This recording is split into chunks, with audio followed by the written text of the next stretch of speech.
병원에 입원하셨다고 부르고 애 좀 맡겼더니 허리 아프다고 그러시고 요새 왜 그러시는 거야? 며느리 부려먹고 싶어서 괜히 그러시는 거잖아. 근데 당신은 왜 자꾸 나한테 가보라고 그래? 내가 어머니 딸도 아니고.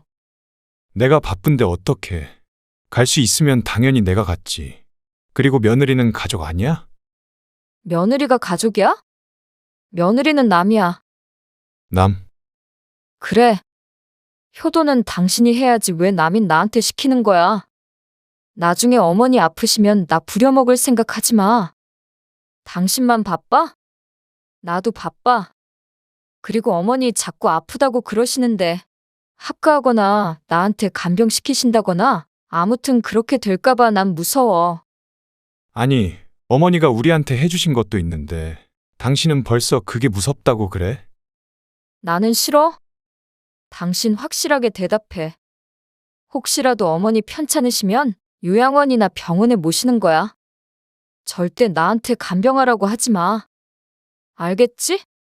오늘 이야기 속 주인공은 65세 유경숙 씨입니다. 그리고 그녀의 아들 황정욱과 며느리에 관한 이야기입니다. 시어머니가 돌아가시기 전까지는 꽤나 가깝게 왕래하며 지냈던 유 씨로서는 자신의 며느리가 이해가 되지 않았습니다. 그리고 그게 당연하다고 생각하는 요즘 젊은 사람들도 이해가 안 됐죠. 그렇게 시어머니의 수발 드는 것이 무서웠으면 그동안엔 왜 시도 때도 없이 자신의 도움을 받고 살았나 한번 물어보고 싶었습니다. 며느리는 남이라는 말이 맞는 말인 듯 했습니다. 유 씨는 그걸 모르고 여태 며느리를 가족으로 대한 듯 했습니다. 며느리도 남이 되는 것을 원한다면 기꺼이 원하는 대로 해줄 의향이 있었습니다. 하지만 그렇다면 주인을 잘못 찾아간 것들도 모두 원래대로 되돌릴 수밖에 없겠죠. 유 씨는 아들이 하나 있었습니다. 그리고 남편은 몇 년 전 아들이 20대 후반일 때 암으로 세상을 떠났습니다. 미지는 안 왔었지. 아, 네. 좀 부담스러웠나 봐요. 당시 아들과 교제한 지 2년 정도 되었던 여자친구, 그러니까 지금의 며느리는 남편의 장례식이 끝날 때까지 오지 않았습니다. 유 씨도 종종 만나서 아들과 함께 맛있는 것도 사준 적이 있었는데 끝내 참석하지 않았죠. 당시엔 정신이 없어서 몰랐는데 며칠 지나 조문을 왔던 손님들에게 감사의 메시지를 보내는데 어쩐지 아들의 여자친구를 본 기억이 없어서 물었죠. 역시나 안 왔다는 아들의 말에 조금 서운했습니다. 한 번도 인사한 적이 없는 사이면 모르겠지만 함께 몇 번 보기도 했고 남자친구의 아버지가 돌아가셨는데 얼굴 한 번은 비추는 게 맞지 않나 싶기도 했습니다. 아들의 나이도 나이인지라 내심 예비 며느리라고 여기고 있었는데 자신의 착각인가 싶었죠. 유 씨의 상식으로는 남자친구가 아니라 친구의 아버지가 돌아가셨어도 조문은 왔을 테니 말이죠. 아들의 말대로 부담스럽다면 안 오는 것은 이해가 됐지만 전화 한 통, 메시지 한 통조차 없는 걸 보니 결혼 생각은 없는가 보다 하고 여기게 되었습니다. 그런데 남편이 세상을 뜨고 1년이 채 안 돼서 아들은 결혼 이야기를 꺼냈습니다.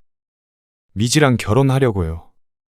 미지라는 이름의 유 씨는 자신도 모르게 멈칫하게 되었습니다.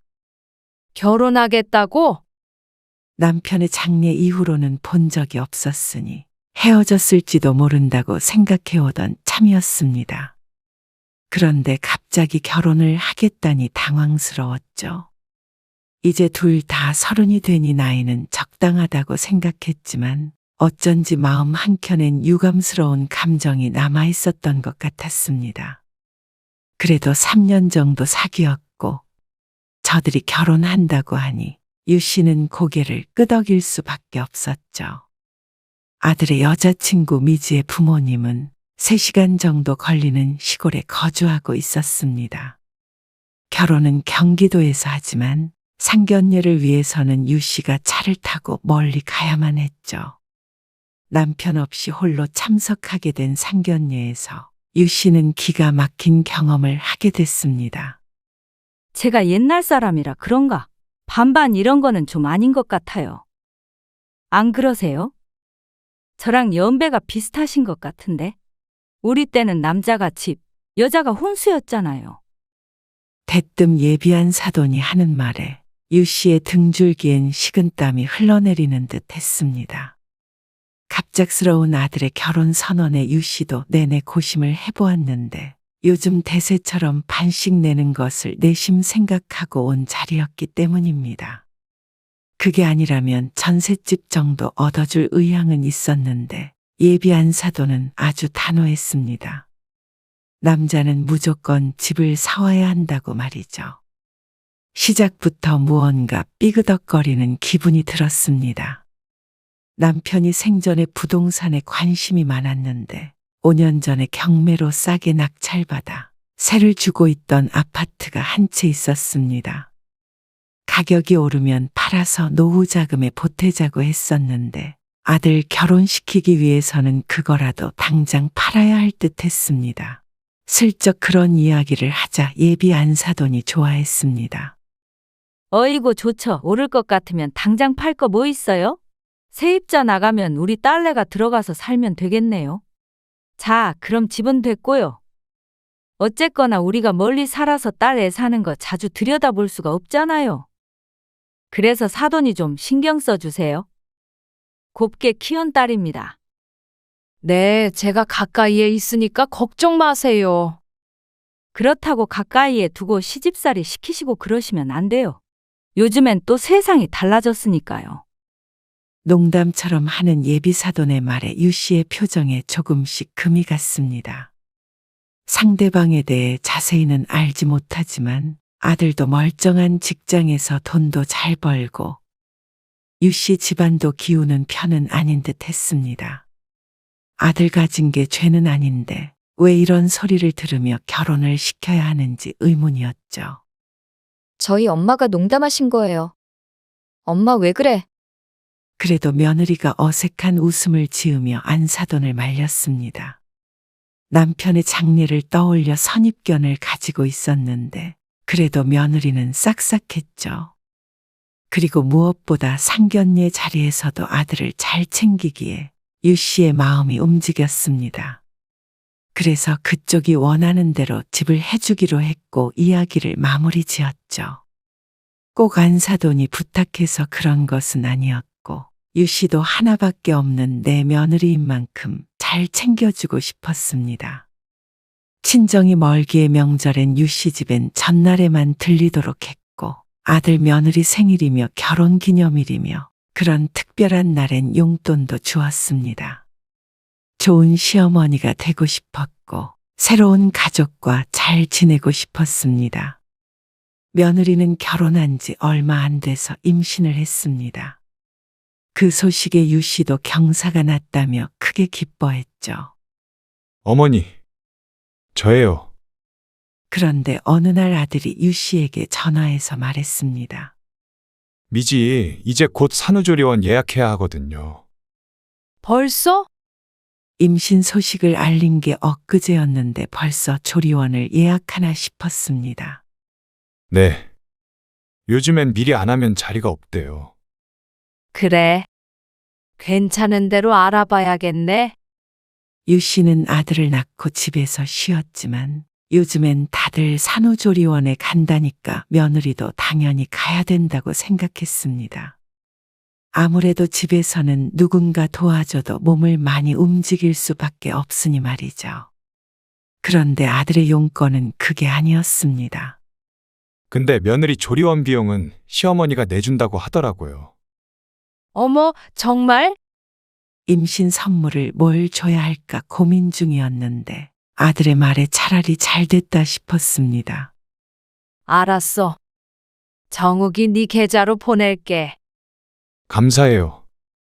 그런데 얼마 안 있어서 며느리에게서 전화 한 통을 받게 됐습니다. 어머니, 조리원비 받았어요. 그랬니? 몸조리 잘해야지. 유 씨는 들뜬 목소리로 며느리에게 말했습니다. 그런데 어쩐지 며느리의 반응이 뚱했습니다. 감사해요. 그런데요, 어머니. 산후조리원비가 2주에 500은 넘어요. 며느리가 하는 말에 유 씨의 웃는 얼굴이 굳었습니다. 아들에게 얼마인지는 물어보지 않았지만 주변에 물어 대략 300만 원 정도면 되겠거니 해서 보냈는데 500만 원이라는 소리에 놀라기도 했습니다. 그렇게나 비싸? 요즘엔 다 그래요. 그렇게 삼주하는 여자들도 많고요. 500만 원이 없다고 경제적으로 힘들어지진 않겠지만 300만 원도 무척 큰 돈이었습니다. 세입자가 나가고 아파트를 아들에게 주는 바람에 다달이 들어오는 수익도 줄었으니 한 번에 큰 돈을 지출하기엔 부담도 될 수밖에 없었죠. 다른 친구들은 다 시댁에서 내주더라고요. 말끝을 흐리는 며느리. 유 씨는 지끈거리는 머리를 짚었습니다. 200만 원을 더 보내야 했는데 200만 원 때문에 며느리가 몸조리 하는 내내 서운해할까 싶어 어쩔 수 없이 추가적으로 송금을 해야만 했습니다. 감사해요. 어머니, 며느리는 기뻐했지만 유 씨는 어쩐지 속상한 기분이 들었습니다. 나름대로 생각해서 보내준 것이었는데 그게 마음에 안 차는 듯한 태도였습니다. 그리고 2주일에 500만 원을 지출한다는 게 부담스럽긴 했습니다. 둘째, 셋째라도 나오면 집안 거덜나겠다 싶기도 했죠. 아들 결혼시킬 때도 느꼈지만 아들 키우기 참 힘들다는 생각이 들었습니다. 해주면 당연하게 생각하고 안 해주면 서운해하니 말이죠. 또 좋은 마음으로 주었던 조리원비가 결국에 마지못해주는 꼴이 됐으니 씁쓸한 기분이 들었습니다. 그런데 유 씨의 며느리 뒷바라지는 그걸로 끝이 아니었습니다. 어머니 좀 와주실 수 있으세요? 어김없이 걸려온 며느리의 호출. 유 씨는 외출하려고 챙겼던 가방을 다시 내려놓고는 편안한 복장으로 갈아입었습니다. 며느리가 아이를 낳은 지 3달이 넘어갔는데 조리원에서 돌아오자마자 며느리는 혼자서 애 보는 것을 무척 힘들어했습니다. 아들은 늘상 회사에 있었고 야근도 잦은 일이라 평일엔 전혀 아이를 봐줄 수가 없었죠. 대신에 유 씨가 종종 평일 낮에 찾아가서 도와주곤 했습니다. 애기 이리 줘. 며느리 집에 도착한 유 씨는 퀭해 보이는 며느리에게서 아이를 넘겨받았습니다. 낮잠이라도 한숨 자. 아들도 종종 새벽에 아이를 봐준다고는 하지만 그래도 며느리는 종일 시달릴 테니 딱한 마음이 들었습니다. 저 그럼 좀 잘게요. 분유 먹을 때 됐어요. 며느리는 그 말만 남기고 안방으로 들어가 침대에 파묻혔습니다. 그리고 며느리는 2시간 뒤에 깼습니다. 그동안 유 씨는 애기 분유도 먹이고 기저귀도 갈아서 막 재운 참이었습니다. 밥은 먹었니? 아니요, 잠깐만 있어봐. 유 씨는 집에서 가져온 미역국을 데우고 며느리 밥을 차려줬습니다. 아마 친정엄마가 가까이에 있었으면 더 살뜰하게 챙겨줬겠지만 유 씨도 나름의 최선을 다해서 며느리를 도왔습니다. 먹고 싶은 거 있으면 다음에 올 때 해다 줄게. 네. 아, 어머니. 이번 주말에 혹시 시간 되세요? 아, 안 그래도 너희 결혼 기념일이라 내가 물어보려고 했는데. 유 씨는 가방을 열어서 가지고 온 봉투를 며느리에게 건넸습니다. 자, 결혼 기념일 축하해. 주말에 둘이 어디 놀러라도 갔다 와. 애기는 내가 보고 있을 테니까. 유 씨는 그렇게 거의 매주 아이를 봐주러 왔다 갔다 해야 했습니다. 그건 아이가 어린이집을 가서도 마찬가지였죠. 주말엔 거의 유 씨가 아이를 맡는 것이 암묵적인 일상이 되었습니다. 명절에 오면 진수성찬을 차려주었고 종종 애를 봐주러 와서는 힘들어하는 며느리를 위해서 집안일도 거들었습니다. 며느리는 다시 직장에 나가지는 않고 살림과 육아를 했습니다. 그리고 첫째를 낳고는 힘들었는지 둘째는 낳지 않겠다고 선언했죠. 조리원비가 걱정된다고 혼잣말을 했던 유 씨가 찔끔했습니다. 그래도 둘 정도는 있으면 좋을 텐데 며느리를 봐서는 기대할 수 없을 것 같았습니다. 하나도 힘들어서 늘 유 씨에게 전화를 해대니 말이죠.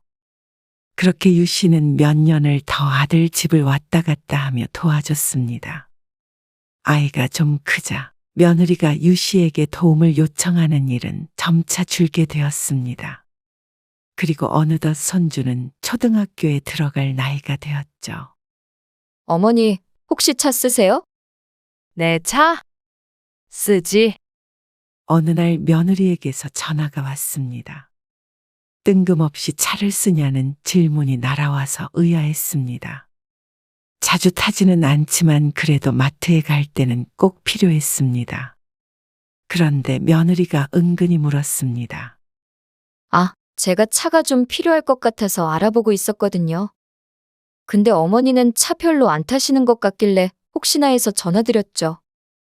꼭 필요하신 거죠? 마트 같은 데 갈 때는 필요하지.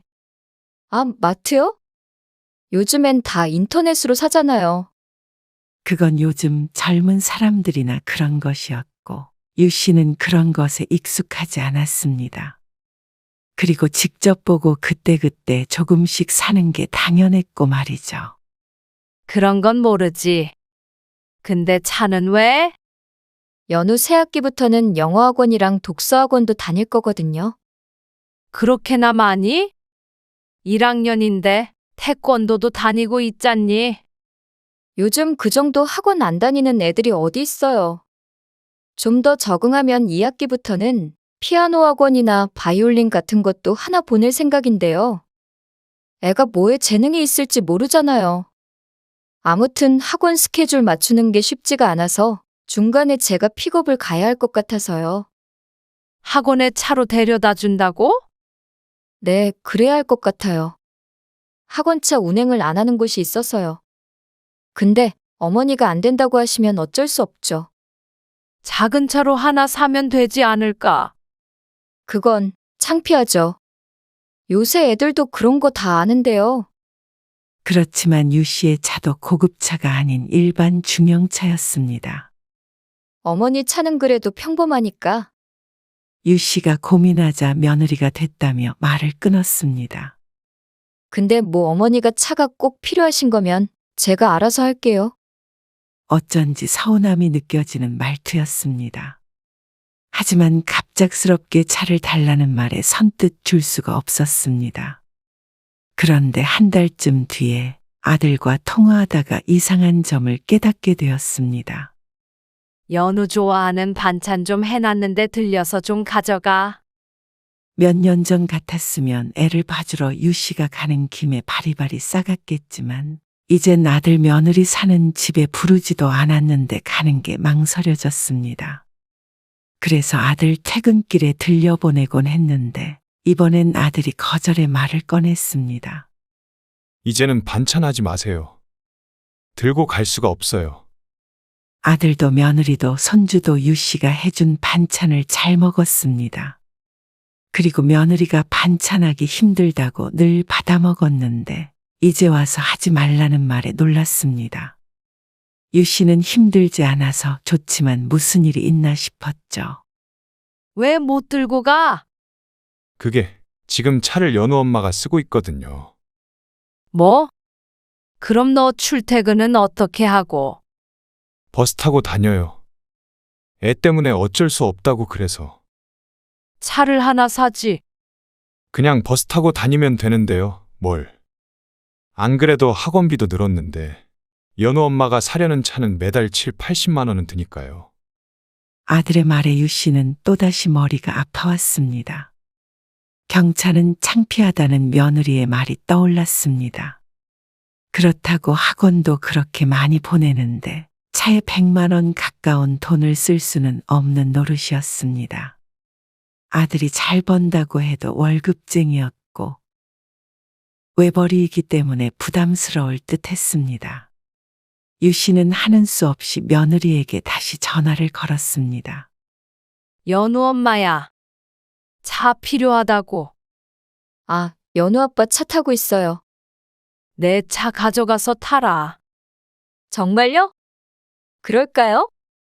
며느리가 반색하며 말했습니다. 이왕 이렇게 된 거 며느리에게 차를 주자 싶었습니다. 자신도 이제 60대 중반에 접어드니 슬슬 운전대를 놓는 것도 나쁘지 않다고 생각했죠. 불편하긴 해도 유 씨는 가끔 타는 것이니 아들이 버스로 출퇴근하는 것보다는 나았습니다.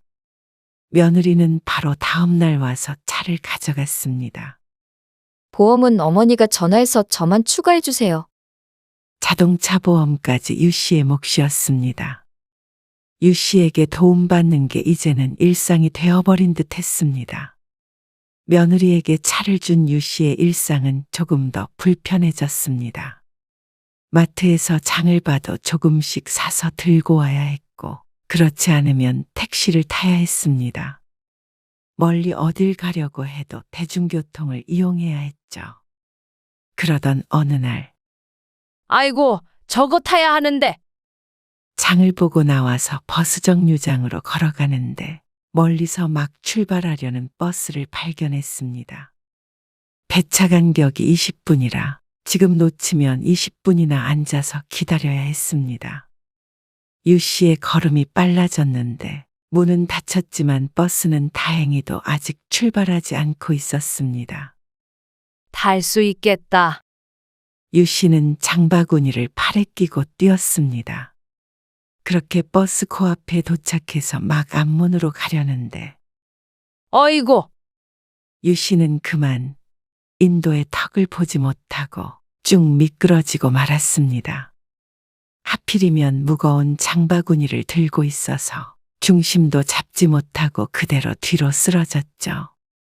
한참을 일어나질 못하고 누워있다가 주변에서 기다리던 사람들의 신고로 구급차를 타고 병원으로 갈 수 있었습니다.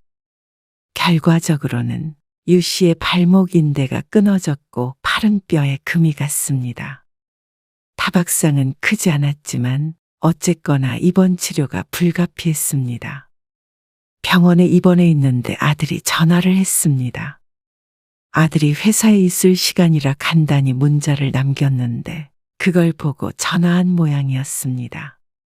넘어지셨다고요? 그래서 지금 병원에 계세요. 그래, 큰일 날 뻔했어. 연우 엄마한테 전화해보지 그러셨어요. 아까 해봤는데 전화를 안 받더라고. 안 그래도 짐을 좀 챙겨야 하는데. 아, 저 오늘 야근하는데 제가 연우 엄마랑 통화를 좀 해볼게요. 아들과 그렇게 전화를 끊었고 며느리는 다음 날 낮에 병원에 찾아왔습니다. 어쩌다가 넘어지셨어요? 버스 타려고 뛰다가. 아, 여기요. 말씀하신 짐은 대충 챙겨서 왔어요. 쇼핑백 하나를 내미는 며느리. 근데 온 김에 미안한데 머리 감는 거 조금만 도와줄래? 앞으로 며칠 더 있어야 할 텐데 넘어질 때 땅바닥에 구르는 바람에 먼지가 잔뜩 묻어서 찝찝하다. 한 손으로 문지르면 되니까 잠깐 샤워기만 좀 잡아주면 좋겠는데. 어차피 아들은 바빠서 잘 못 와볼 테고 며느리도 오늘 왔으니 앞으로 또 언제 올지 몰라서 온 김에 부탁 좀 하려고 했습니다. 아, 저 연우 오늘 일찍 끝나는 날이라서 지금 바로 가봐야 해요. 잠깐 들른 거예요. 이따가 연우 아빠 퇴근하고 들르라고 할게요. 아, 그러니. 며느리는 다소 차갑게 돌아섰습니다. 간병을 부탁한 것도 아닌데 어쩐지 질색하는 것 같았죠.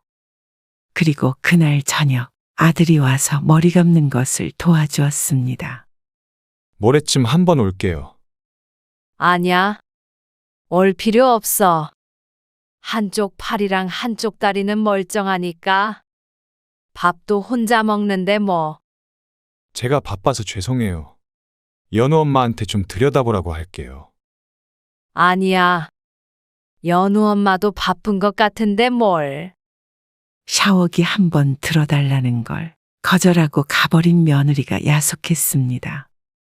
이제는 며느리가 와도 유 씨가 불편할 뿐이었습니다. 이제 집에 가니? 아, 아니요. 회사에 잠깐 다시 들어가 봐야 해요.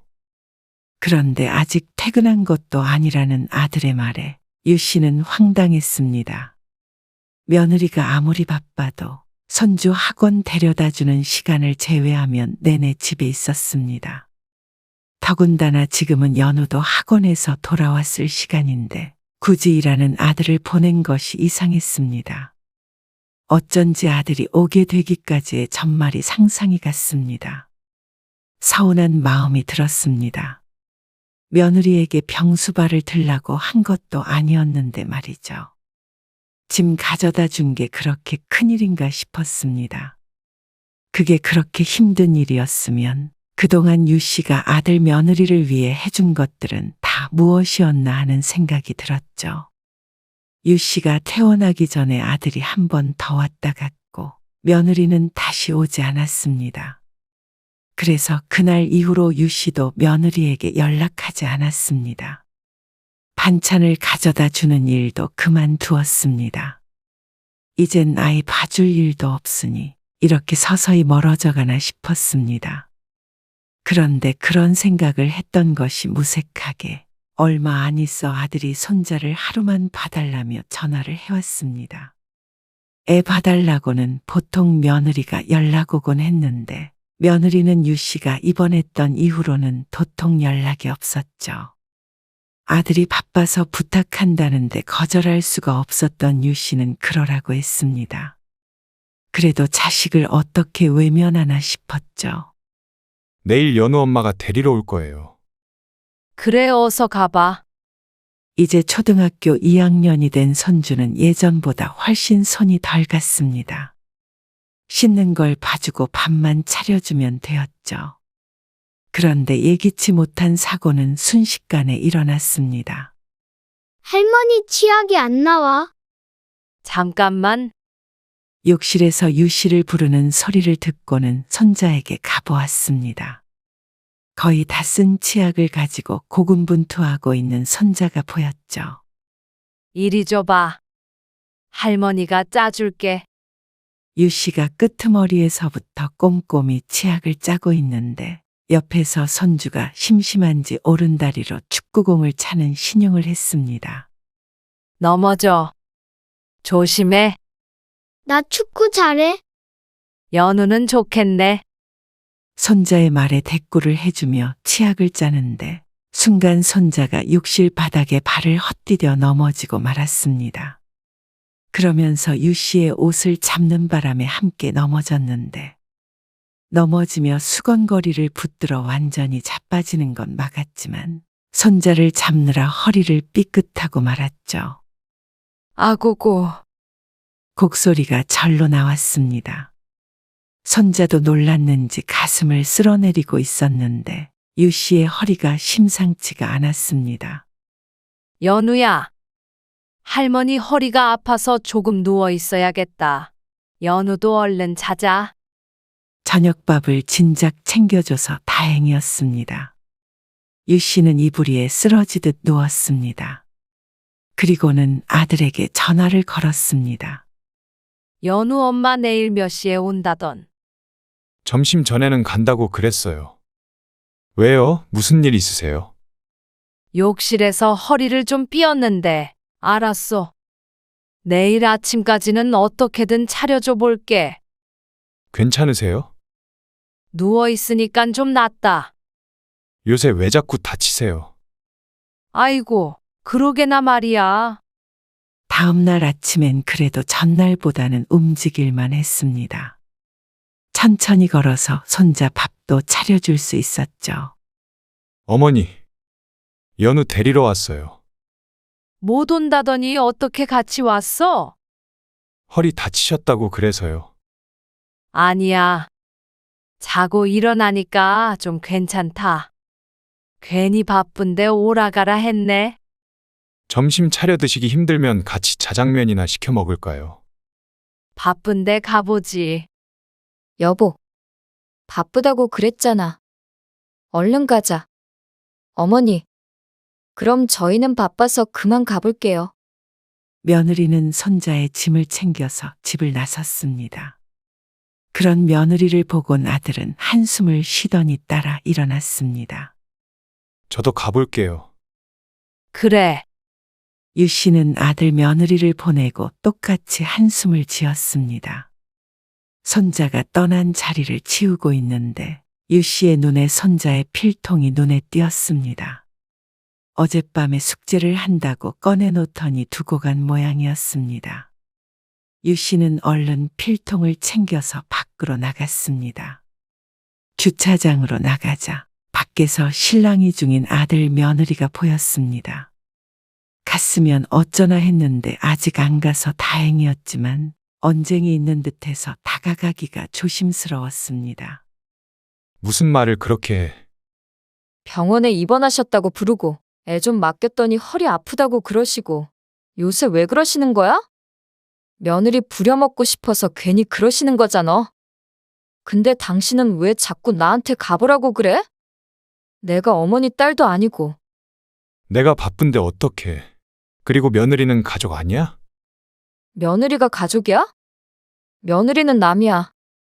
남. 그래. 효도는 당신이 해야지 왜 남인 나한테 시키는 거야. 나중에 어머니 아프시면 나 부려먹을 생각하지 마. 뭘 또 시켰다고 그래. 입원했을 때 짐 좀 가져다 달라고 한 게 당신 부려먹은 거야?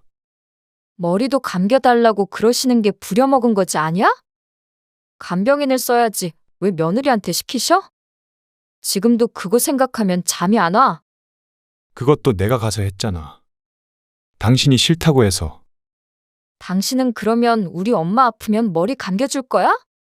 내가 바빠서 어쩔 수가 없었잖아. 아, 당신만 바빠? 나도 바빠. 그리고 어머니 자꾸 아프다고 그러시는데 합가하거나 나한테 간병시키신다거나 아무튼 그렇게 될까봐 난 무서워. 아니, 어머니가 우리한테 해주신 것도 있는데 당신은 벌써 그게 무섭다고 그래? 나도 장모님이나 장인어른 편찮으시면 여건이 되면 충분히 돌봐드릴 의향 있어. 나는 싫어? 당신 확실하게 대답해. 혹시라도 어머니 편찮으시면 요양원이나 요양병원에 모시는 거야. 절대 나한테 간병하라고 하지 마. 알겠지? 짜증스러운 며느리의 말에 아들과 유 씨가 동시에 깊은 숨을 내쉬었습니다. 유 씨는 멀리서 아들의 입을 쳐다보았습니다. 며느리의 의중은 알겠고 아들이 무슨 대답을 할지 궁금했습니다. 다시 한번 한숨을 내쉰 아들이 입을 열었습니다. 알았어. 당신 말대로 요양원에 모실 테니까. 이제 그만 좀 짜증내. 나도 일하느라 스트레스 받는데 별것도 아닌 일로 이러지 말자. 그 말에 유 씨는 억장이 무너지는 기분이었습니다. 아들이든 며느리든 유 씨가 아플 때 간병을 맡길 생각은 추호도 없었습니다. 그리고 그렇게 되지 않기 위해서 젊은 시절 열심히 살아왔던 것이고 말이죠. 그런데 아직 일어나지도 않은 일로 아들 며느리의 마음을 확인하게 되니 인생 참 부질없다는 생각이 들었습니다. 어쩌면 며느리의 말이 맞았습니다. 며느리는 가족이 아니라 남이라는 말 말이죠. 가족이라고 생각했던 유 씨가 어리석고 며느리가 현명한 것일지도 몰랐습니다. 그런데 남이라면 왜 여태 유 씨에게 도움을 받고 살았는지 모를 일이었습니다. 집도 주었고 애기 낳았다고 산후조리원 비용도 내주었고 차도 주었고 애도 키워주었습니다. 그런데 시어머니가 몸이 조금 아프다고 저를 부려먹을까봐 무서워 가시를 세우는 며느리가 참 괘씸했습니다. 그리고 그 옆에서 아들 며느리의 대화를 듣고 있는 손자는 과연 무슨 생각을 할까 궁금했습니다. 초등학교 2학년이면 무슨 대화가 오고 가고 있는지 충분히 알 나이인데 말이죠. 그러고도 자기 자식에게는 존중받기를 원할 며느리가 우스웠습니다. 유 씨는 아들 며느리에게 다가갔습니다. 연우야, 필통 놓고 갔다. 아, 맞다. 손자가 필통을 받아들었고 아들 며느리의 눈은 크게 트였습니다. 어머니, 어머니라고 이제 안 불렀으면 한다. 며느리의 말에 유 씨가 싸늘하게 대꾸했습니다. 어머니는 가족한테 쓰는 호칭이잖니. 너랑 나는 남인데 뭐하러 어머니라고 하니? 낭패라는 표정을 짓는 며느리에게 유 씨가 말했습니다. 내가 괜한 짓을 했어. 남인 줄도 모르고 그동안 퍼줄 거 안 퍼줄 거 다 줬지. 내가 잘못 생각한 거지. 자식이 내 노후를 책임져 주지 않는데 말이야. 노인들 노후 책임져 주는 건 돈이잖냐. 돈이 노인들 생명줄인데 내가 내 생명줄을 남한테 나눠줬구나. 그게 무슨... 아파 보니까 알겠다. 자식들한테 아쉬운 소리 안 하고 마음껏 간병인 쓰려면 돈이 있어야 하네. 그러니까 남이 준 재산 한 톨도 남김없이 다시 돌려줘라. 네?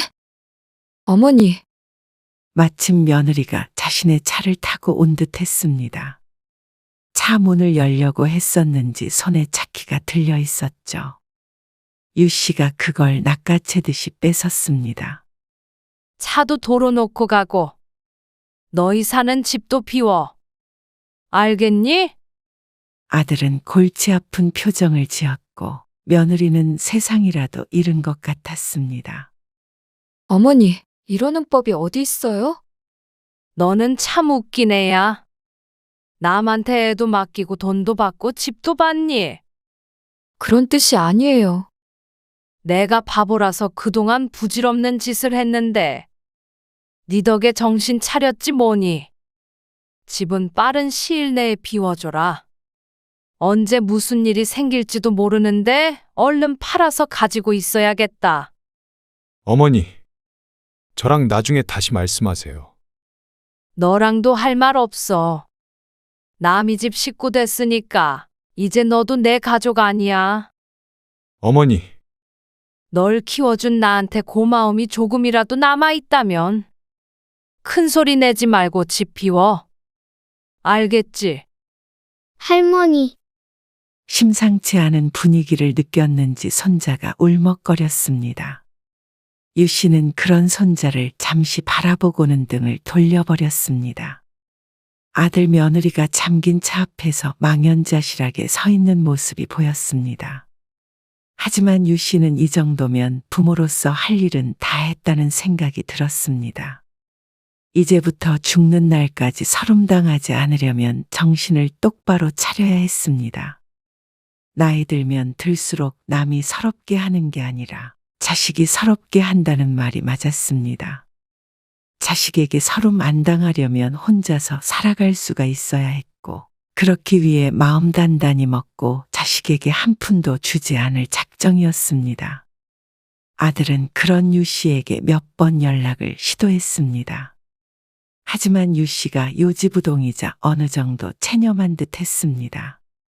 며느리도 찾아와서 문을 두드렸지만 유 씨는 단 한 번도 문을 열어주지 않았죠. 아들 며느리에게 집을 새로 사주지 않고 가지고 있던 집에서 살게 한 것이 신의 한 수라고 생각이 되었습니다. 그렇지 않았다면 이렇게 며느리가 찾아와서 빌지도 않았을 것이고 더 더러운 꼴만 봤을 듯 했습니다. 아들은 2달 뒤에 이사를 나가겠다고 연락이 왔습니다. 그러고는 노여움을 풀라고 했지만 노여움이 사라진 지는 오래였습니다. 분노와 함께 아들 며느리에 대한 사랑과 정도 사라져버렸을 뿐입니다. 아들이 이사간 뒤 유 씨는 그 집을 정리했습니다. 그리고 아들이 있었다는 사실도 잊고 살아가기로 결심했죠.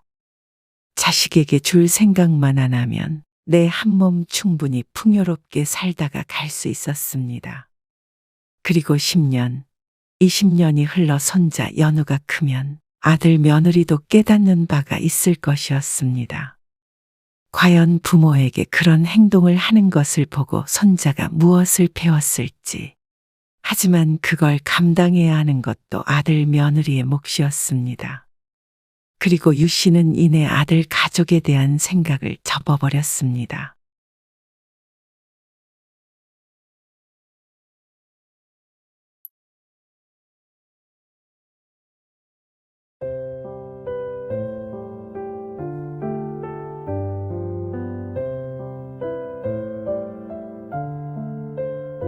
아, 그게요.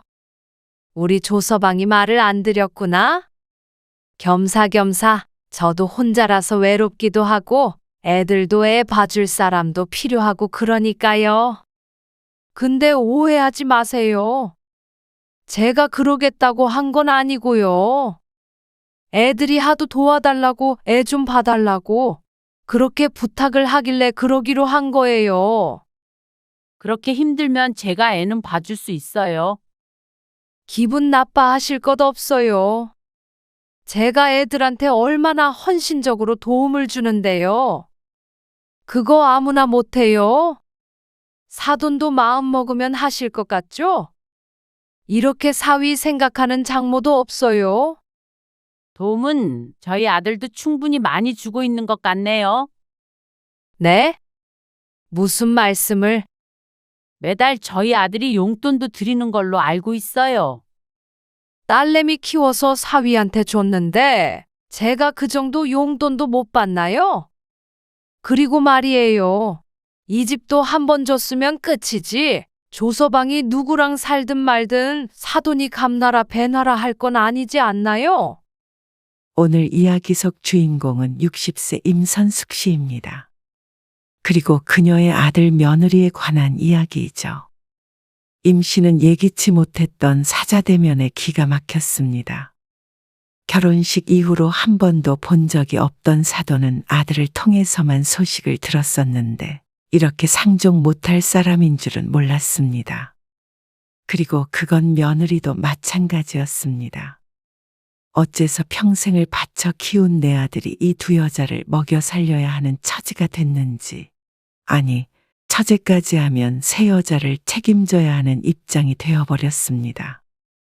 이러려고 귀하게 키웠던 자식이 아니었는데 말이죠. 그런데 가장 이해가 안 되는 것은 다름 아닌 임 씨의 아들이었습니다.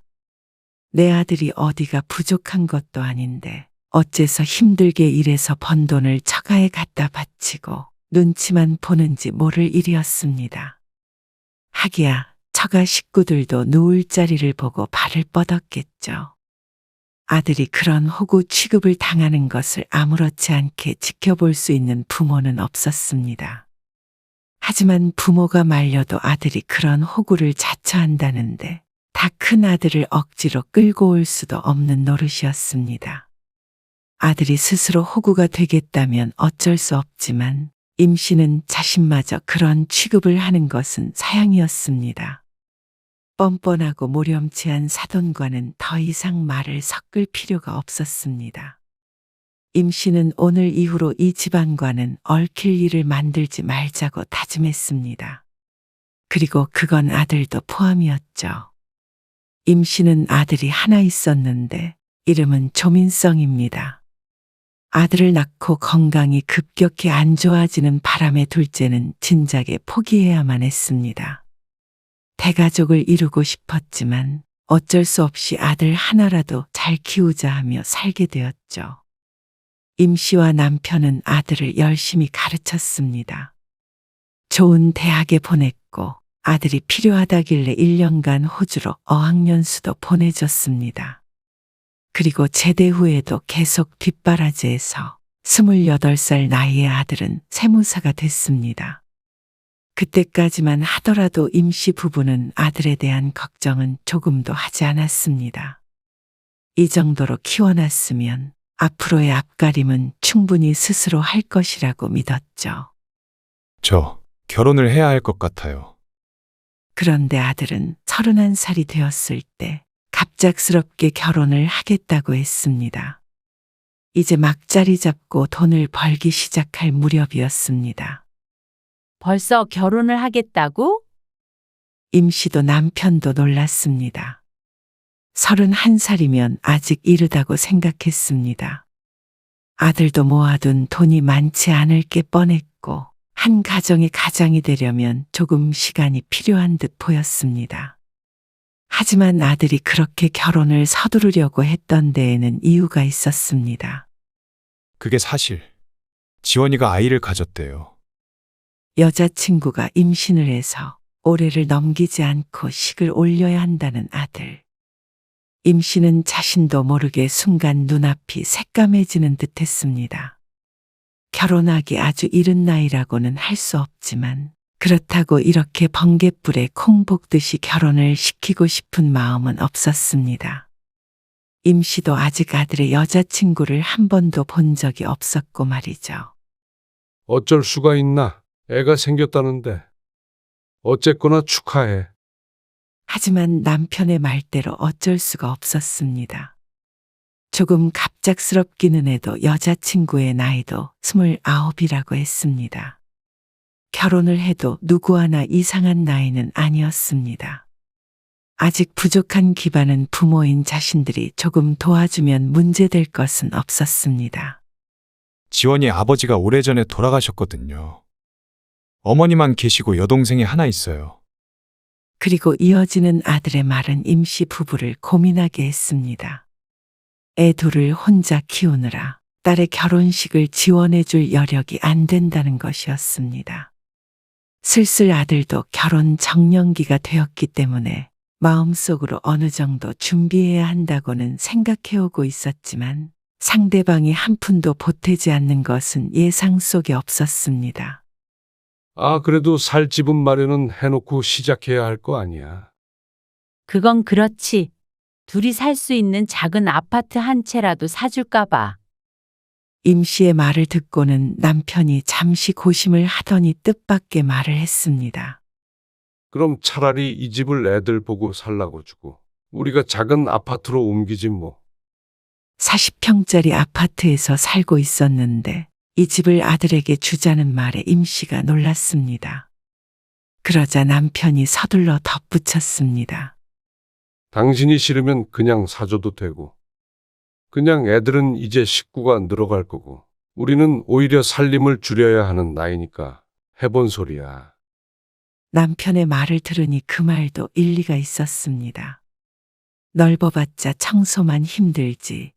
사실 임시부부는 거실 하나와 방 2개 정도면 충분했죠. 나중에 임시부부의 뜻을 들은 아들은 크게 기뻐했습니다. 그리고 그건 며느리도 마찬가지였죠. 얼마 뒤 임씨는 예비며느리를 소개받았습니다. 어여쁜 외모의 예비며느리를 임시부부도 마음에 들어 했습니다. 참 참하게 생겼다 싶었죠. 집 문제도 해결됐고 혼수는 아들 며느리가 모아둔 돈으로 했고 부족한 부분은 임씨가 도와주었습니다. 그러니 상대 어머니는 쌍수를 들고 환영했습니다.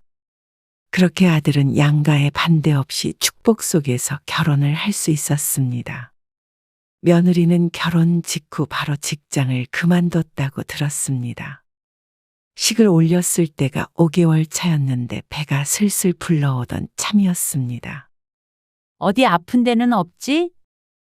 병원에는 다녀왔고? 네. 지원이랑 장모님이랑 낮에 같이 다녀왔죠. 애기도 잘 크고 있대요. 임신한 딸을 위해 안사돈이 자주 방문한다고 들었습니다. 아이고, 힘드실 텐데 감사하네. 주말에 맛있는 것도 좀 사드리고 해. 임씨는 바쁜 아들을 대신해서 사돈이 며느리와 같이 병원도 가니 고마운 마음이 들었습니다. 그런데요. 안 그래도 드릴 말씀이 있었어요. 뭔데? 통화 중에 갑작스레 무게를 잡는 아들에게 의아하며 물었습니다. 장모님께 용돈 좀 드리려고 해요. 그래? 그래야지. 너 대신 병원도 같이 가주시는데? 임씨는 잘 생각했다며 고개를 끄덕였습니다. 그게 앞으로 다달이 계속 드려야 할 것 같아서요. 지원이가 장녀이기도 하고 장모님이 일을 못 하시니까 경제적으로 좀 힘드신가 봐요. 아, 그러니 네. 그런데 양가에 똑같이 드리기에는 제가 아직 좀 부담이 돼서요. 아들이 무슨 말을 하는지 알아는 들었습니다. 이제 막 돈 벌기 시작한 아들이 양가의 용돈을 주기엔 무리였겠죠. 그리고 며느리는 집에 있으니 아들 혼자서 벌어서 가정을 건사해야 하는 처지였기 때문에 이해가 갔습니다. 용돈 얘기를 왜 자신에게 하나 싶었는데 장모에게만 용돈을 주게 되니 임씨 부부에게 미안했던 모양이었습니다. 우리는 괜찮아. 아직 아들한테 용돈 받아서 쓸 때는 아니지. 정말 괜찮으시겠어요? 마음에 걸려서. 아이 괜찮대도. 엄마 아빠 걱정은 말어. 임씨의 남편도 아직까지 일을 하고 있었고 임씨도 얼마 전까지만 해도 직장에 다녔습니다. 아들에게 집을 주고 새로 이사를 했는데도 두 사람의 노후는 크게 걱정이 없는 상태였습니다. 처가가 힘들다는데 외면하지 못하는 아들의 마음도 이해가 갔습니다. 아들에게는 장모도 새로운 가족일 테니 말이죠. 그리고 몇 개월 안 있어서 아이가 태어났습니다. 아이고 예뻐라. 아이가 태어나고 4개월쯤 됐을 때 임씨가 남편과 함께 아들의 집을 찾았습니다. 그동안 사진으로만 봤던 아이를 보니 눈에 넣어도 아프지 않았죠. 사돈은 왔다 가셨어? 너무 예뻐하셨겠다. 네. 애기 봐주신다고 일주일에 한 번씩 오세요. 토요일에. 아이고 힘드실 텐데. 그래도 육아에 치이는 딸내미 숨통 트이라고 한 번씩 도와주는구나 싶었습니다. 그때까지만 해도 임씨는 아들 부부가 사돈에게 도움을 많이 받는다고 생각했죠. 아이가 돌이 좀 안 되었을 무렵 명절에 아들 며느리가 임신의 집으로 찾아왔습니다. 결혼하자마자 배가 불렀기 때문에 사실상 함께 맞는 첫 명절이었습니다. 그런데 연휴 첫날 저녁에 아들 부부가 왔는데 며느리는 다음날 아침까지도 내내 동안 표정을 짓고 있었습니다. 어린 아이 데리고 오는 게 힘들었나 싶었는데 다른 사람들처럼 먼 길을 와야 하는 것도 아니고 차 타고 20분 정도면 올 수 있는 거리였습니다. 아무리 막혀도 30분이 안 걸리는 곳이었죠. 그런데도 뭐가 문제가 있나 싶어서 임씨 부부는 괜히 며느리 눈치를 보게 되었습니다. 어머니 혼자 계실 텐데 얼른 한술 뜨고 일어나 봐. 그래서 명절 당일 아침 일찍 밥상을 차렸습니다. 사돈은 딸만 둘이니 명절 아침 혼자 있을 듯해서 급한 마음에 서둘렀죠. 아들도 냉랭한 며느리의 분위기에 쫓기는 사람처럼 밥을 먹고 허둥지둥 짐을 챙겼습니다. 엄마. 이거요. 그런데 나가기 직전에 아들이 임씨에게 흰 봉투를 건넸습니다. 명절이잖아요. 명절이라고 용돈을 주는 모양이었습니다. 봉투를 슬쩍 보니 30만 원이 들어 있었습니다. 임씨는 웃으며 말했습니다. 우리 아들 결혼하니까 명절이라고 봉투도 주네. 마음만 받을게. 이거는 가지고 가서 애기 옷이나 한 벌 사주던지 너희끼리 맛있는 거 사 먹든지 해. 서둘러 나가는 아들의 품에 다시 봉투를 안겨주며 임씨가 속삭였습니다. 아들은 머뭇거리더니 봉투를 다시 품에 넣었죠. 감사합니다. 전화 드릴게요. 아들은 먼저 나간 며느리를 쫓아 집 밖을 나섰습니다. 뒷모습이 꼭 쫓기는 사람 같았습니다. 인사도 제대로 안 하고 그렇게 급하게 가야 하나 싶기도 했지만 요즘 세상에 시집이라고 먼저 와준 게 어딘가 싶기도 했습니다. 그래서 임씨도 아침상을 일부러 일찍 차렸고 말이죠. 그러다 문득 생각해 보니 앞으로는 번갈아 가면서 먼저 방문해도 되겠다 싶었습니다. 어차피 임신해도 차례를 지내지 않는데 순서가 무슨 상관인가 하는 생각이 들었죠. 그런데 다음 명절이 다가왔을 때 일주일 전 아들에게 전화 한 통을 받고는 황당해졌습니다. 엄마, 저 이번 명절에 처가에만 가도 될까요? 난감한 듯한 아들의 목소리에 임씨가 놀라 물었습니다. 왜? 무슨 일 있어? 아, 그게 아니고요. 지원이가 장모님 혼자 두고 명절에 시댁에 가는 게 마음이 아프다고 그래서요. 딸이라 죄책감 든다고. 아, 그러니? 그러면 처가 먼저 들렸다 와도 돼? 둘째 딸도 있으니 그러면 괜찮지 않을까 싶었습니다. 그런데 아들의 말은 그게 아니었습니다. 그게 아니고 명절엔 장모님이 혼자 계시니까요. 엄마 아빠는 두 분이 계시고 그래서 이번 주말에 집에 한번 갈게요. 그리고 명절에는 처가만 가려고요. 괜찮으시죠? 황당했습니다. 그럼 앞으로 계속 처가에만 가겠다는 말이야? 번갈아 가는 것도 아니고 처가에 더 길게 있겠다는 것도 아니고 처가에만 가겠다는 아들의 말이 이해가 되지 않았습니다. 아무리 그래도 우리도 자식은 너 하나인데 네가 안 오면 우리는 명절에 자식 얼굴 한번 못 보니? 사돈은 딸이 둘인데 뭐가 자꾸 혼자라는 거야? 그래서 먼저 처가에 가라고 하잖아. 그리고 안사돈은 주말마다 보면서 뭐가 그렇게 슬프고 죄책감이 든다는 거야.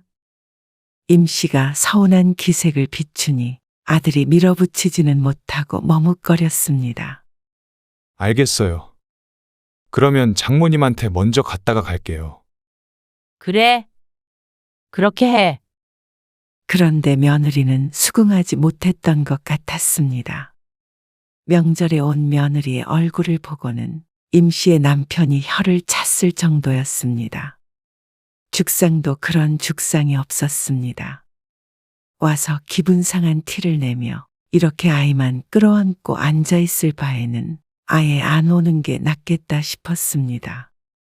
그래서 다음날 아들이 돌아간 뒤에 아들에게 전화를 해서 말했습니다.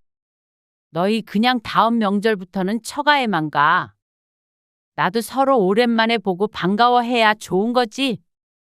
뭐하러 밥 차려주고 고생하고 그런 표정을 보니? 그러자 아들은 미안해 하면서도 그 다음 명절부터는 오지 않았습니다.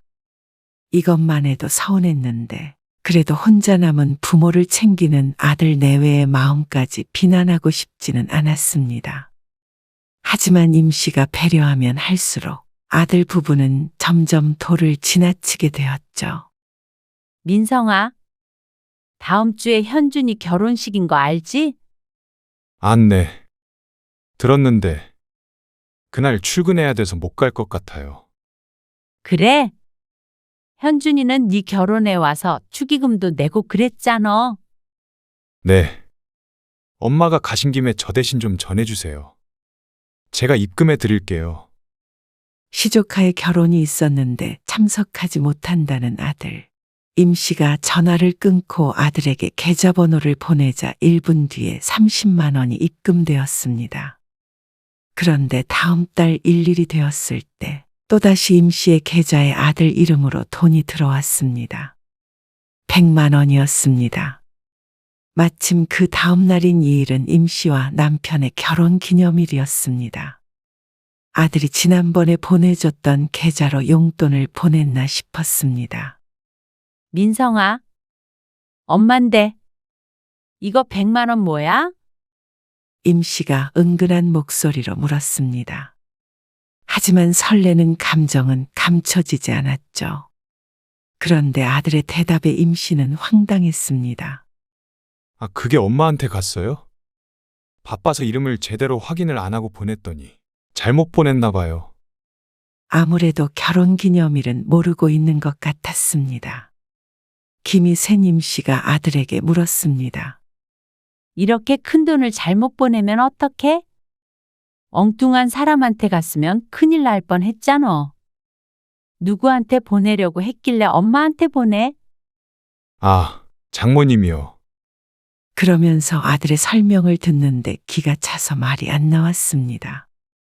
여지껏 안사돈에게 매달 100만 원씩 용돈을 주고 있다는 아들. 당시에 용돈을 드려야겠다고 했을 때 40만 원 정도라고 했었는데 일주일에 한 번씩 애를 봐주기 시작한 뒤로는 그 금액을 올려서 계속 100만 원씩 주었다고 했습니다. 아무리 어려워도 어떻게 애도 있는 자식들에게 100만 원씩이나 받아가는지 이해가 안 갔습니다. 자신이 꼬인 것인지는 몰라도 어렵게 아들 키워서 남 좋은 일 하는 것 같다는 생각이 들었습니다. 그리고 아들이 아무리 잘 벌어도 100만 원은 심하다 싶었죠. 양가의 용돈 주기엔 부담스럽다며 임씨에게 양해를 구하더니 처가엔 100만 원이나 주고 있다는 사실이 섭섭했습니다.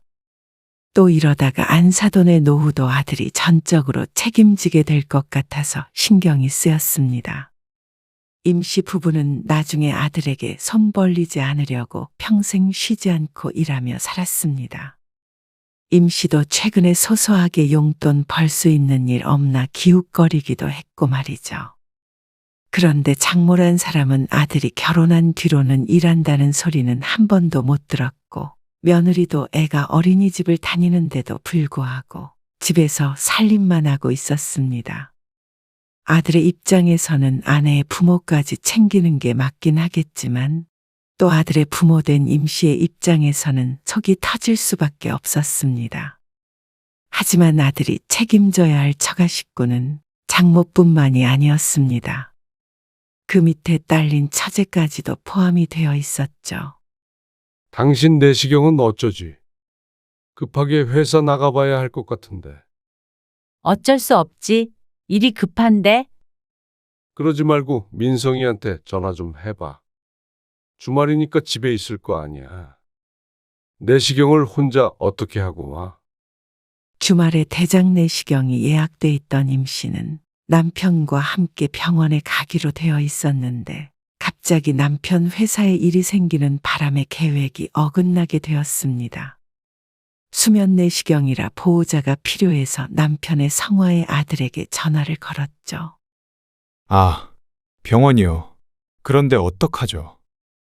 선약이 있는데.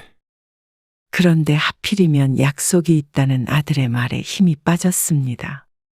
아무래도 병원 예약을 미뤄야 할 것 같았죠. 그래? 어쩔 수 없지. 급한 일이지? 아, 처제랑요. 그러면서 하는 소리가 처제가 곧 결혼을 하는데 선물을 사러 가기로 했다는 아들. 그래도 먼저 약속을 했다는데 임씨 때문에 일방적으로 약속을 깨라고 할 수는 없었습니다. 그렇구나. 그래. 선물 줄 거면 이모부 계신 전자마트 한번 가봐. 싸게 살 수 있을걸? 네. 알겠어요. 엄마의 병원 일이라는데 별 신경을 쓰지 않는 듯한 아들의 태도에 조금 서운했습니다. 남편이 일정을 바꿔보려고 노력했지만 불가능해서 결국 임씨의 내시경 예약을 미뤄야만 했습니다. 그런데 며칠 뒤 임씨는 언니에게서 전화를 한 통 받았습니다. 선수가. 너희 형부가 그러는데 민성이가 왔다 갔다네. 아, 사돈처녀 결혼한다고 선물 산다고 하길래 그리로 내가 가보라고 했지. 그래? 근데 무슨 그렇게 선물을 크게 줘? 무슨 선물을 얼마나 샀는지는 몰랐기에 임씨가 의아해하며 물었습니다. 뭐 사줬는데? 뭐가 아니라? 가전제품을 이것저것 한 2천만 원어치 사갔다던데. 그 말에 임씨의 눈이 번쩍 뜨였죠. 전화통화는 얼버무리며 끊었지만 심란한 기분은 사라지지 않았습니다. 한창 모아야 할 시기에 돈이 이리 새고 저리 새는 것이 눈에 보였습니다. 매달 안사돈에게 용돈을 100만 원씩 주고 처제에게는 2천만 원어치 결혼 선물. 임씨가 알게 된 게 이 정도면 이것저것 추가로 나가는 돈은 훨씬 더 될 듯 했습니다. 이 정도면 아내가 예뻐 처갓집 말뚝에 절을 하는 정도가 아니라 말뚝까지 모시고 살고 있는 듯 했습니다. 처가에 잘하는 것은 알고 있었지만 그에 비해 임씨 부부는 찬밥 신세나 마찬가지였습니다. 결혼 후 명절이나 생일에도 임시부부가 며느리에게서 전화 한 통도 받아본 적이 없다는 걸 아들이 알고도 그렇게 처가에 잘하는 건지 궁금했습니다. 그리고 이 모든 게 아들의 의지로 그런 것인지 아니면 말 못한 사정이 있는지 궁금했습니다. 그래서 임 씨는 아들에게 주말에 애기 좀 보러 가겠다고 하고 약속을 잡았습니다. 아들과 대화를 좀 나눠봐야 하지 않나 하는 생각이 들었습니다. 아들은 매일 바쁘게 일만 하는 것 같은데 아무래도 내 아들인 이상 걱정이 됐습니다. 아, 주말이요. 지원이한테 물어봐야 하는데.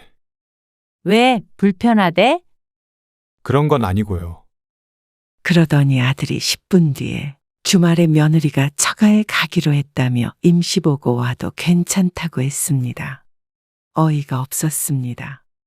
시어머니랑 대면하면 잡아먹기라도 하는 줄 아는지 아들 말대로 주말에 아들네 집에 가니 며느리는 안 보이고 아들과 아이만 있었습니다. 임 씨가 아이와 놀아주며 주변을 훑자 집이 이전에 방문했을 때와는 사뭇 다른 분위기를 풍겼습니다. 이곳저곳에 안사돈의 흔적이 너무나 많아 보였습니다. 당장 베란다에 널려있는 빨래만 하더라도 딱 보아도 아들 며느리의 옷이 아닌 듯한 화려한 꽃무늬 옷이 여러 개가 보였습니다. 사돈은 아직도 주말마다 오시나 봐. 그렇죠. 지원이랑 시간도 보내시고 애도 봐주시고. 허리 아프다 그러시더니 그래서 지원이가 병원에도 자주 모시고 가요. 그 말에 또 한 번 서운해진 임 씨. 내시경 하는데도 아들하고 동행하기 힘든 임 씨인데 안사돈은 아주 두뇌외가 살뜰하게도 챙긴다 싶었습니다. 임신했을 당시에 임 씨가 종종 아기도 봐주겠다고 하니 장모님이 봐주신다며 거절했는데 아기를 봐줬으면 자신도 이렇게 챙겼을까 싶었습니다. 하지만 그게 문제가 아님을 알고 있었습니다. 결국 임 씨는 묻고 싶은 말을 다시 속에 담았습니다. 저들이 좋아서 처가에 퍼준다는데 임 씨가 나서서 이래라 저래라 하는 것도 웃긴 것 같았고 아들도 그걸 싫어하지 않는 눈치였기 때문에 굳이 임 씨가 나설 상황도 아니라고 생각했습니다. 이만 가봐야겠다. 1시간 정도 있다가 일어났습니다. 그렇게 집으로 돌아가려는데 아들이 임 씨를 쫓아나왔습니다. 배웅 안 해도 돼. 어디까지 나오려고 그래? 1층 현관을 나서는데도 아들이 따라 나오자 임 씨가 그만 가보라며 손을 휘 저었습니다. 그런데 아들에게 용건이 있었죠. 그게 아니라 혹시 이 집 명예 이제 좀 바꿔주실 수 있을까 해서요. 아들의 뜬금없는 말에 임 씨가 아들을 빤히 쳐다보았습니다. 분명 임시부부가 이사 나가며 아들에게 증여해 주겠다고 했는데도 당시엔 급할 것 없으니 천천히 달라고 했던 아들이었으니 말이죠. 왜 갑자기 이런 타이밍에 이런 말을 하는지 의아했습니다. 아, 그게 아들이 뭐라 말을 하려는데 조금 떨어진 곳에서 탁하며 차 문이 닫히는 소리가 들렸습니다. 그리고 이어서 며느리의 목소리도 들렸죠. 이삿짐 예약은 했어? 해놨지. 근데 더럽게 비싸더라. 짐도 얼마 안 되는데. 웬만한 건 다 버려. 우리 집에 있을 거 다 있으니까. 옷만 들고 들어오면 되잖아. 며느리는 혼자가 아니었는데 안사돈과 주고받는 대화 내용이 조금 이상했습니다. 이삿짐이 어쩌고 저쩌고 이야기하는데 꼭 이 집으로 이사를 들어오는 것 같았죠.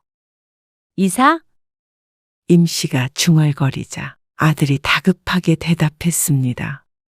그게요. 사실은 또 아들이 뭐라고 말을 하려는데 이쪽으로 걸어오던 며느리 일행과 임 씨가 눈이 딱 마주쳤습니다. 아, 안녕하세요. 네. 안녕하세요. 그런데 이사를 오신다고요? 갑자기 그게 무슨? 임 씨가 안사돈에게 묻자 안사돈이 잠시 당황하더니 말했습니다. 아, 그게요. 우리 조서방이 말을 안 드렸구나. 겸사겸사 저도 혼자라서 외롭기도 하고 애들도 애 봐줄 사람도 필요하고 그러니까요. 임 씨의 짐작이 맞았습니다. 임 씨가 아들을 돌아보자 아들이 땀을 삐질 흘리고 서 있었습니다. 혹시나 장모 모시고 살려고 명예 이야기를 꺼냈나 싶으니 황당하고 기가 막혔습니다. 임 씨의 표정이 울지도 웃지도 못하게 되자 사돈이 말했습니다. 오해하지 마세요. 제가 그러겠다고 한 건 아니고요.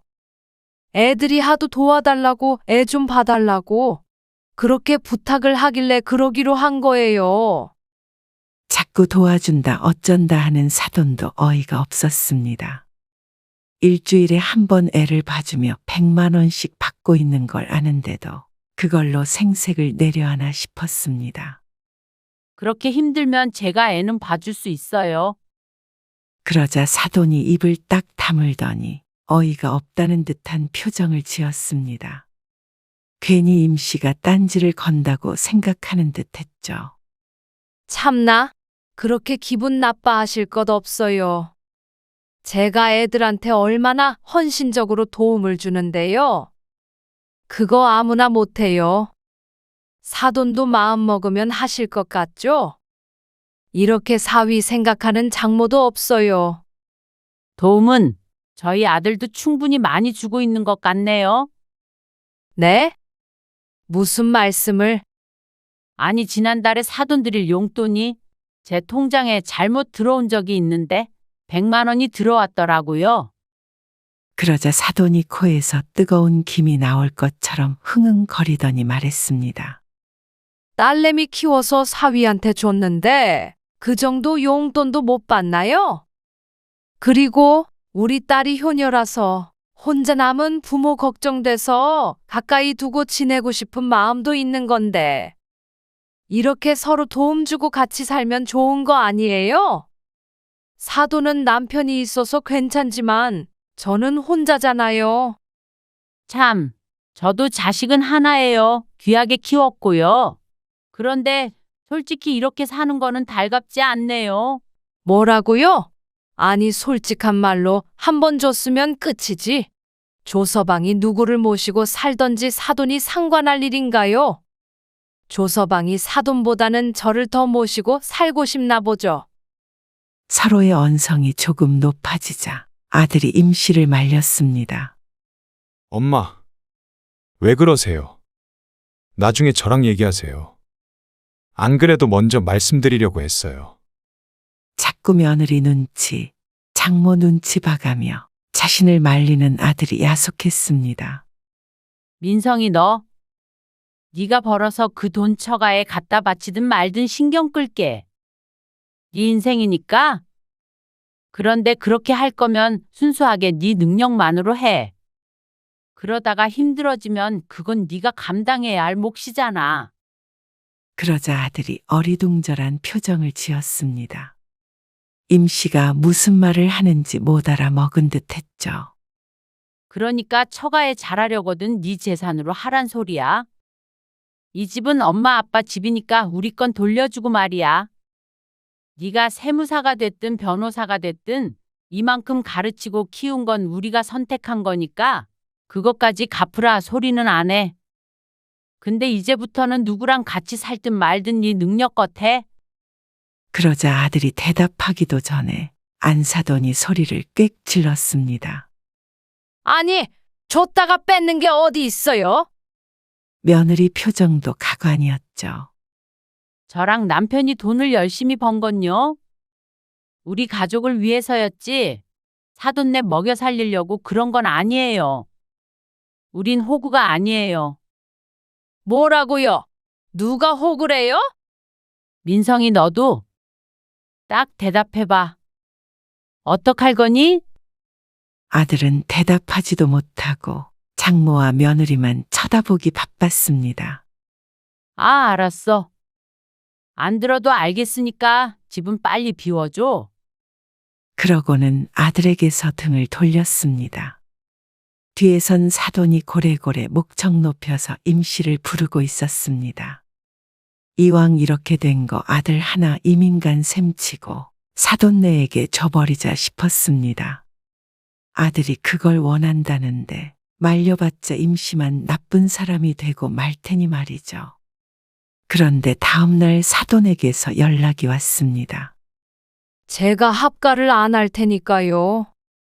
애들한테 그냥 그 집 주세요. 이참에 명의도 바꿔주시고요. 참, 이렇게까지 하셔야겠어요. 아니요. 합가하세요.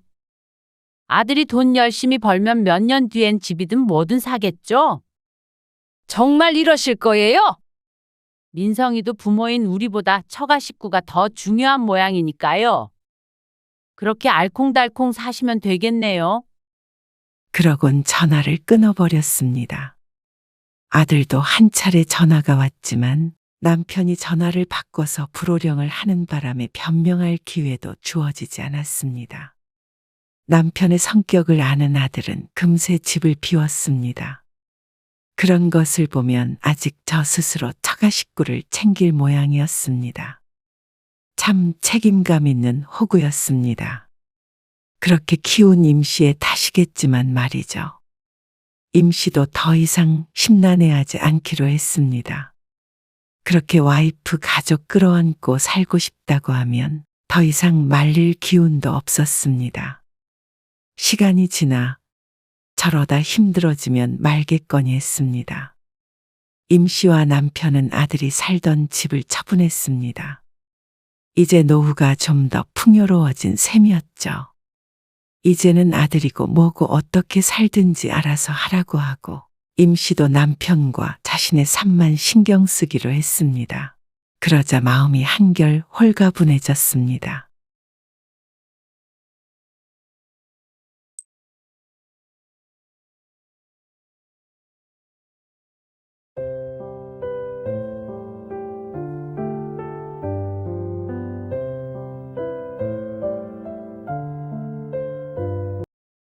아이고, 어쩜 이렇게 예뻐? 우리 애기 할머니 처음 보지? 그러게 사진보다 실물이 더 훤하다. 그렇지? 할머니, 할아버지가 우리 손주 좀 안아보자. 어머님, 아버님, 아기는 죄송하지만 눈으로만 보셨으면 좋겠어요. 뭐, 아까 들어오자마자 손 씻었어? 소독도 했고. 아니요. 손 씻으셨어도 바깥에 바이러스나 세균이 묻어 있을 수 있잖아요. 옷 같은데도요. 아기는 샤워를 하고 만지는 게 저희 원칙이라서요. 그래요, 엄마, 아빠. 조금 아쉽더라도 부탁드려요. 요즘 이런저런 전염병이 많이 돌잖아요. 너희 그러면 애기 데리고 밖에 안 나가니? 나가긴 나가죠. 산책. 근데 그거랑은 다르죠. 이해해 주세요. 우리가 무슨 병균 덩어리라도 되니? 오면서 내내 손 소독하면서 왔어. 이럴 거면 애초에 부르질 말았어야지. 애기 보려고 먼 길 왔는데. 참, 그래, 알았다. 애기한테 무슨 병이라도 옮기 전에 우리가 나갈게. 오늘 이야기 속 주인공은 65세 이영화 씨입니다. 그리고 그녀의 아들과 며느리에 관한 이야기입니다. 아들을 결혼시키고 손주까지 본 기쁨은 아주 잠깐이었습니다. 이렇게 아들 며느리에게 이런 취급을 당할 것이라고는 상상조차 해본 적이 없었죠. 그런 이야기들은 전부 지어내거나 다른 사람들 이야기라고 생각하고 살았습니다. 하지만 아들 며느리가 이렇게 유별나게 구는 것도 다 이유가 있겠거니 모두 아이를 위한 것이겠거니 생각했습니다. 하지만 그저 그뿐이었다면 이렇게까지 억장이 무너지지는 않았을 테죠. 그런데 그게 아니라 그저 시집 식구가 싫었던 것임을 깨닫고 나서는 이 씨의 마음도 닫혀버렸습니다. 아들이 결혼을 한 지 3년이 채 되지 않았는데 새로운 가족과 잘 지내보고 싶었던 이 씨의 노력은 물거품이나 마찬가지였습니다. 아니, 이미 처음부터 마음을 닫고 있던 며느리에겐 어차피 모두 소용이 없던 일이었을 뿐이죠. 아들은 어릴 적부터 조용한 성격으로 말썽 한 번 부린 적이 없었습니다. 공부를 안 해서 혼이 나거나 부모에게 대든 적도 없는 아들이었습니다. 그래서 이 씨가 주위에서 부러움을 많이 사곤 했습니다. 그렇게 무난한 학창 시절을 보냈고 서울에 있는 대학에 들어가서 남들 졸업할 때 같이 졸업하고 남들 취직할 때 같이 취직했습니다. 그렇게 들어간 직장에서도 착실히 일만 해서 이 씨가 연애 좀 하라며 부추길 정도였습니다. 그런데 아들이 34살이 되던 해에 아들은 갑작스럽게 결혼 소식을 알려왔습니다. 아니, 연애하는 것도 몰랐는데 결혼을 한다고? 작년에 친구가 소개시켜줬다고 했잖아요. 그래. 근데 아무 말 없어서 잘 안 된 줄 알았지. 연애 사업이 잘 안 되나 싶어서 걱정했는데 말만 안 했지 1년이나 만나고 있었던 모양이었습니다. 아이고, 다행이다. 이 씨처럼 남편도 내심 안심하는 눈치였습니다. 또 해가 넘어가면 35이 되는데 아들은 그 전에 가을에 식을 올리겠다고 했습니다. 요즘은 다들 결혼을 늦게 한다고는 하지만 이러다가 40이 넘어서도 장가를 못 갈까봐 심란해 했던 것이 그저 기우일 뿐이었습니다. 그렇게 아들은 34세 식을 올렸습니다. 그리고 직장과 가까운 곳에 신혼집을 얻었죠. 아들이 직장 다니며 살던 원룸 근처였는데 이 씨 부부가 사는 지역과는 1시간 반 정도 떨어진 곳이었습니다. 멀다면 멀고 가깝다면 가까운 곳이었죠. 아들이 결혼하기 전에는 1년에 서너 번 정도 아들이 이 씨네 집으로 내려왔었습니다. 명절이나 생일과 같은 특별한 날에 그랬고 바쁠 땐 건너뛰기도 하며 평범한 부모 자식처럼 지냈습니다. 그런데 역시 결혼하고 나서는 혼자가 아니었기 때문에 1년에 2번 보는 것이 힘들었습니다. 혼자만 와서는 될 일이 아니라 양가 부모를 챙겨야 했기 때문에 자주 왕래하기는 쉽지 않았습니다. 아들이 결혼하고 첫 명절이었습니다. 아이고, 어서들 와라. 먼 길 오느라 힘들었지? 아니요.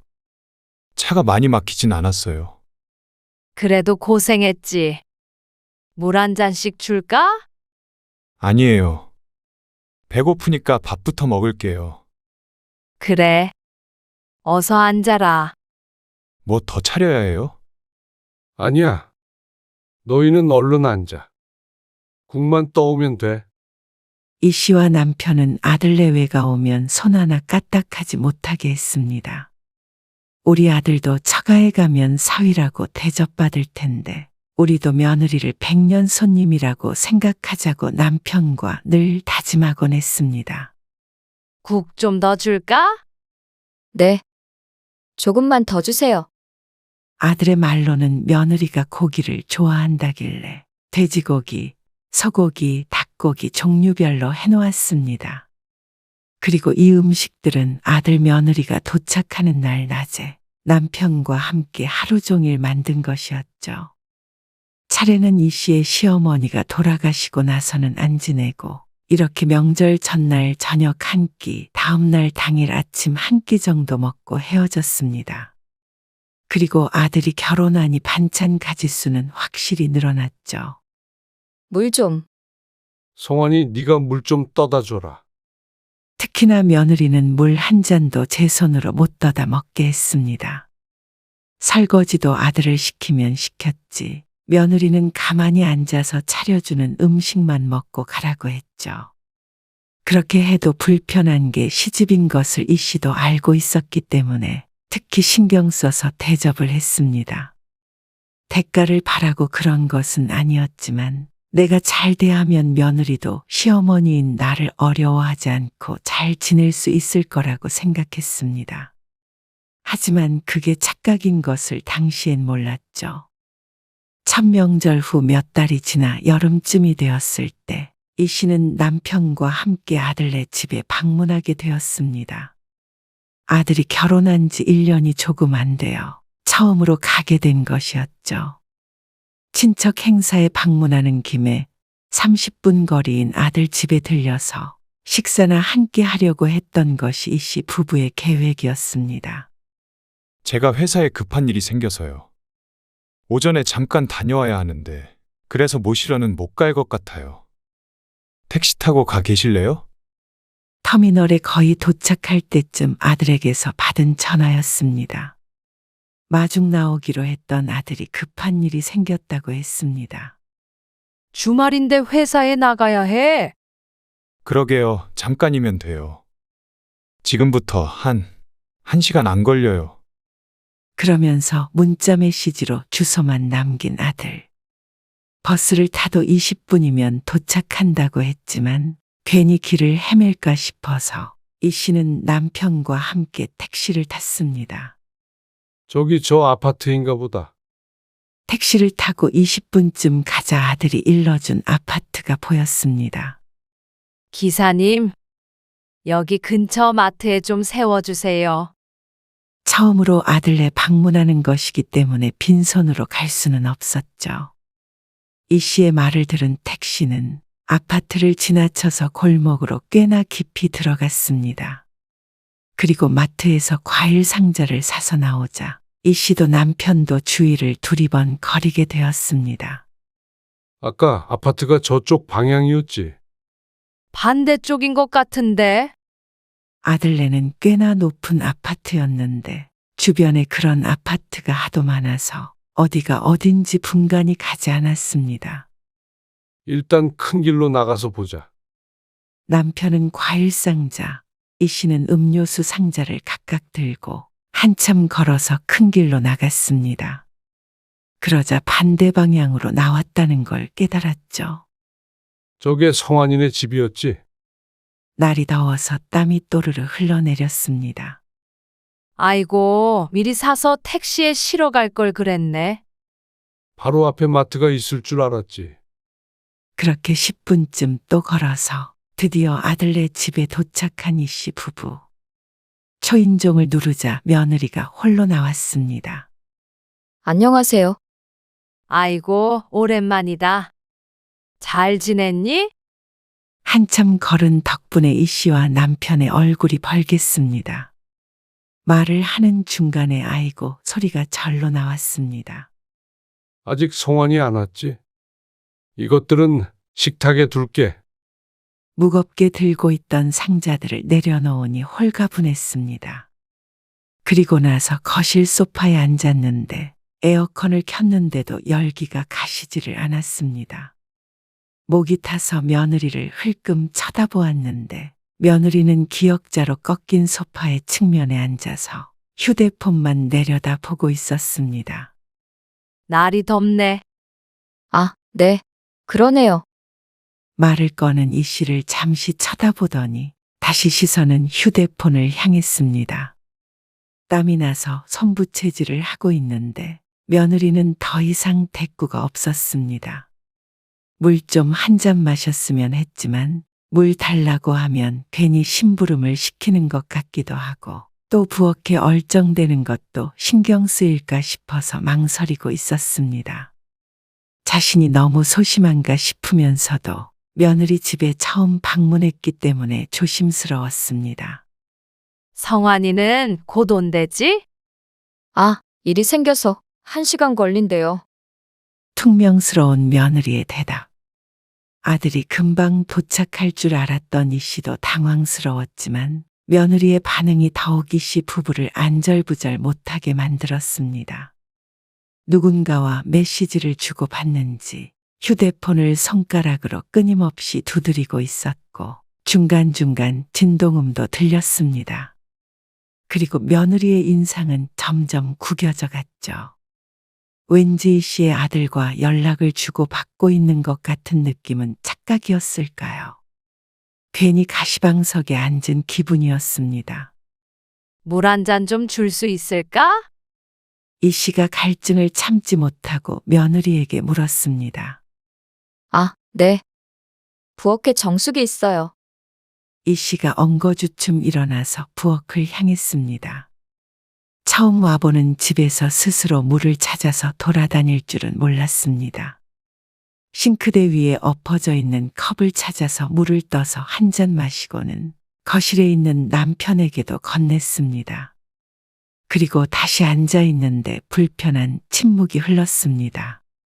부모님은 잘 계시지? 건강하시고? 저희 부모님이요? 아, 네. 남편이 말을 건네보았지만 돌아온 대답은 짧았습니다. 그러곤 또 대화는 끊겼습니다. 꼭 벌을 서고 있는 것 같았습니다. 그렇게 집에 들어온 지 10분이 조금 넘게 흘렀을 때 남편이 이 씨의 옆구리를 쿡쿡 찔렀습니다. 이 씨가 의아하게 쳐다보자 남편이 눈짓으로 그만 일어나자며 눈치를 주었죠. 이 씨도 차라리 그게 나을 것 같아서 슬며시 가방을 챙겨들며 말했습니다. 아무래도 성환이가 많이 바쁜 것 같네. 밥 한 끼 다 같이 먹을까 했는데 너희 바쁜 것 같아서 우린 이만 가야겠다. 그러자 며느리가 반색하며 같이 일어났습니다. 아, 그러실래요? 그 말에 기분이 상할 수밖에 없었습니다. 꼭 간다는 말을 기다리던 사람 같았죠. 그러면서 적극적으로 현관을 열어주니 떠밀리듯이 급하게 나오게 되었습니다. 아들 며느리 집에 있는 것도 쉬운 일이 아니네. 중얼거리는 남편의 말에 이 씨도 공감했습니다. 예의상으로라도 식사하고 가라는 말은 없었습니다. 그런데 더 어이없는 일은 그 다음에 일어났습니다. 성환아, 엄마 아빠 그냥 가려고. 너희 바쁜 것 같아서. 아파트 단지를 나와서 아들에게 전화를 걸었습니다. 수연이한테 들었어요. 그러면 그렇게 하세요. 이미 며느리와 통화를 한 모양이었습니다. 그런데 이어지는 아들의 말에 머리를 세게 한 대 맞은 듯한 기분이었습니다. 다음에 오시면 밖에서 뵙는 게 좋겠어요. 불편하시니까. 뜬금없는 말이었지만 어쩐지 어떻게 나오게 된 말인지 상상이 갔습니다. 우리의 방문이 달갑지 않았구나 하고 생각하게 되었습니다. 씁쓸했습니다. 불편한 건 알지만 이 씨 부부도 아들 며느리가 왔던 명절 전날부터 고생해 가면서 손님 맞을 준비를 했던 것이었습니다. 하지만 이 씨 부부는 아들네 집에 20분도 채 있지 않았는데 물 한 잔 겨우 얻어먹고 나온 처지가 좀 비참하다는 생각도 들었습니다. 이제는 어지간하면 가지 맙시다. 서로 기분만 상하지. 아들과 전화를 끊자 통화 소리를 들었는지 남편이 말했습니다. 그 소리를 듣고는 이 씨도 고개를 끄덕였습니다. 그 다음 명절엔 아들 며느리가 이 씨네 집으로 왔는데 지난날 서운했던 것은 언급하지 않았습니다. 그저 평소처럼 맛있는 음식을 해놓고는 기다렸습니다. 그리고 아들 며느리도 차려주는 음식들을 맛있게 먹고 손 하나 까딱 안 하고 쉬다가 갔죠. 며느리는 이 씨 부부가 자신의 집에 방문했을 때와는 전혀 다른 사람 같았습니다. 밥도 2그릇이나 먹었고 남은 음식은 싸가기까지 했죠. 그렇게 아들이 결혼한 뒤에 2번의 명절이 지나고 그 다음의 명절부터는 아들 며느리는 이 씨의 집에 오지 않았습니다. 연초, 설 직전에 며느리가 임신을 했기 때문이었습니다. 설에는 임신 초기라서 못 오고 가을엔 만삭이라 못 왔죠. 그리고 그건 아이를 출산하고 나서도 마찬가지였습니다. 어차피 엄마 아빠가 올라오셔도 아기를 못 봐요. 그래? 바깥에서도 못 봐?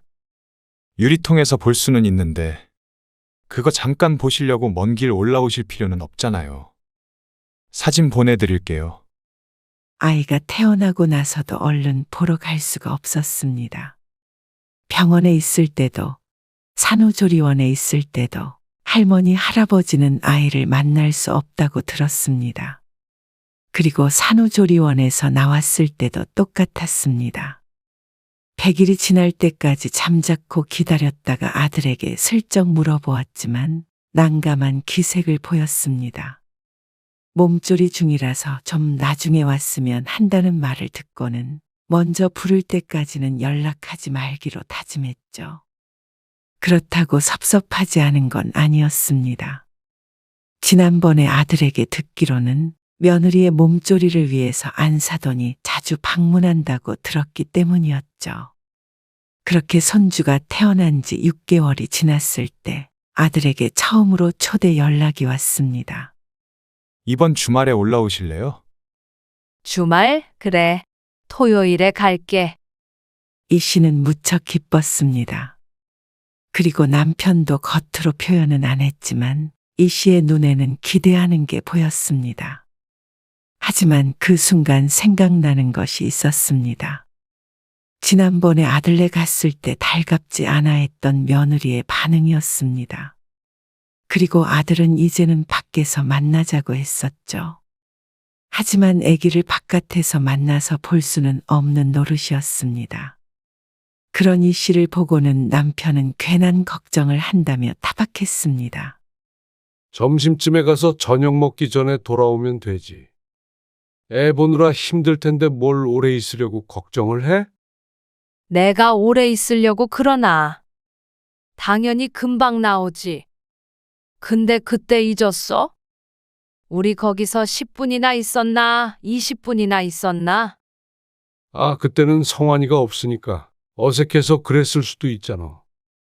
이번엔 애 보러 가는 건데 뭐. 그렇겠지? 그래. 혹시라도 밥 먹고 가라고 하면 자장면이나 한 그릇 시켜 먹던가 하면 되고 말이야. 자식 집 한 번 가는데 그렇게까지 눈치를 봐. 이 씨 부부는 주말 아침 일찍 일어나 깨끗하게 샤워를 하고 손소독제도 단단히 챙겨서 버스를 타고 올라갔습니다. 이번엔 택시를 타고 한 번에 아들네에 도착해서 헤매지 않고 잘 찾아갈 수 있었죠.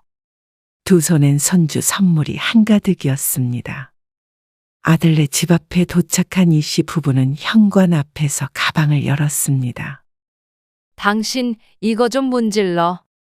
들어가서 바로 손 씻을 건데 뭘. 도대체 몇 번째야? 손 닳겠다. 그래도 마지막으로 소독 한 번 더 하고 들어가서 비누로 또 씻으면 좋잖아. 애도 어린데 혹시 모르잖아. 이 씨의 말에 남편이 군말 없이 손을 내밀었습니다. 그리고 현관이 열렸습니다. 오셨어요? 손부터 씻으세요. 이 씨가 인사도 하기 전에 아들이 현관 옆에 있는 것을 화장실을 손으로 가리켰습니다. 이 씨 부부는 아기 얼굴을 보기도 전에 아들에게 등 떠밀려 나란히 화장실에서 손을 씻었죠. 아들에게도 이 씨 부부에게도 첫 아이이고 첫 손주이니만큼 군말 없이 아들이 하라는 대로 따랐습니다. 그리고 화장실에서 나오자마자 외투도 벗어서 현관 옆에 걸어두었습니다. 그런데 아이는 보이지 않았고 소파에 아들만 앉아 있었습니다. 애기는? 낮잠 자고 있어요. 깨면 데리고 나올게요. 지금 소연이도 같이 자고 있어서 조금 조용히 말씀해 주세요. 물 한 잔 드려요? 아니, 괜찮아. 하는 수 없이 거실에 앉아서 아들과 이야기하며 아기가 일어나기만을 기다렸습니다. 그렇게 30분쯤 있자 안방에서 아기 울음소리가 들렸습니다. 이 씨 부부의 표정이 대번 밝아졌습니다. 울음소리가 들리고도 10분이 더 지나서야 며느리가 아기를 안고 나왔습니다. 오셨어요. 잘 지냈니? 아이고 고생이 많다. 그러면서 이 씨가 자리에서 일어나서 며느리에게 한 발짝 다가갔습니다. 아이고 어쩜 이렇게 예뻐? 우리 애기 할머니 처음 보지? 그러게 사진보다 실물이 더 훤하다. 그렇지? 할머니 할아버지가 우리 손주 좀 안아보자. 이 씨가 팔을 내미는데 손이 닿기도 전에 며느리가 몸을 획 돌려버려 이 씨의 손이 공중에서 갈 길을 잃었습니다. 만지지는 마시고요. 애기는 죄송하지만 눈으로만 보셨으면 좋겠어요. 이게 무슨 소린가 싶었습니다. 들어오자마자 손 씻었어. 이 씨가 변명하듯 말하자 며느리가 대답했습니다. 아니요, 손 씻으셨어도 바깥에 바이러스나 세균이 묻어 있을 수 있잖아요. 옷 같은데도요. 애기는 샤워를 하고 만지는 게 저희 원칙이라서요. 황당한 말이었습니다. 저녁에 돌아갈 계획이었기 때문에 갈아입을 옷도 가져오지 않았고, 가져왔다고 한들 여기서 샤워까지 해야 아이를 만질 수 있다는 말은 그냥 애를 만지지 말라는 소리와 같았습니다. 성환이 옷으로라도 갈아입으면 되지 않아? 그러면서 아들을 쳐다보았는데 아들도 며느리를 따라서 고개를 저었습니다. 조금 아쉽더라도 부탁드려요. 요즘 이런저런 전염병이 많이 돌잖아요. 겉옷도 벗었고 손도 깨끗하게 씻고 소독도 몇 번 했는지 기억도 나지 않았습니다. 아마 집에 계속 있던 아들 부부보다 손이 깨끗할 터였습니다. 황당한 표정을 짓고 망연자실 서 있자 아들은 미안한 기색이었습니다. 하지만 며느리의 말에 동조하고 말 뿐이었죠. 그리고 아버지 담배도 태우시잖아요. 남편은 오늘 손주 보러 온다고 아침에 샤워하고 난 뒤로 담뱃갑을 한 번도 꺼내지 않았습니다. 하지만 그렇게 변명한들 소용은 없어 보였습니다. 담배를 안 피우는 이 씨도 안지 못하게 하는데 오늘 하루 안 피웠다고 남편에게 손주를 들려줄 일은 없을 것 같았습니다. 남편도 같은 생각이었는지 굳이 그 말은 입 밖으로 꺼내지 않았고 다만 표정은 굉장히 언짢아 보였습니다. 아들도 며느리도 유난이다 싶었습니다. 이제 6개월 된 아기를 손 씻고도 못 만지게 하는데 나중에 어린이집은 어떻게 보낼까 싶었습니다. 너희 그러면 애기 데리고 밖에 안 나가니? 아니요. 나가긴 나가죠. 산책. 그리고 무슨 접종한다고 병원도 다니고 하는 것 같은데 그 병원에 있는 바이러스보다 이 씨 부부가 더한 바이러스 취급을 받는 것 같아서 기분이 상했습니다. 이럴 거면 사진으로 보는 것과 뭐가 다른지 몰랐습니다. 이해해 주세요. 애기 부모인 아들 부부가 정한 규칙이라는데 싫다고 박차고 일어날 수도 없는 노릇이었습니다. 이 씨 부부는 못마땅한 기색을 감추고 앉았습니다. 아이는 여전히 며느리의 품에 안겨 있었습니다. 그래도 이렇게라도 보여주는 걸 다행으로 생각해야 하나 싶어서 속으론 한숨이 나왔습니다. 그런데 그냥 그렇게 넘어갔다면 이 씨 부부도 요즘 사람들 참 유별나다 하고 말았을 일이었습니다.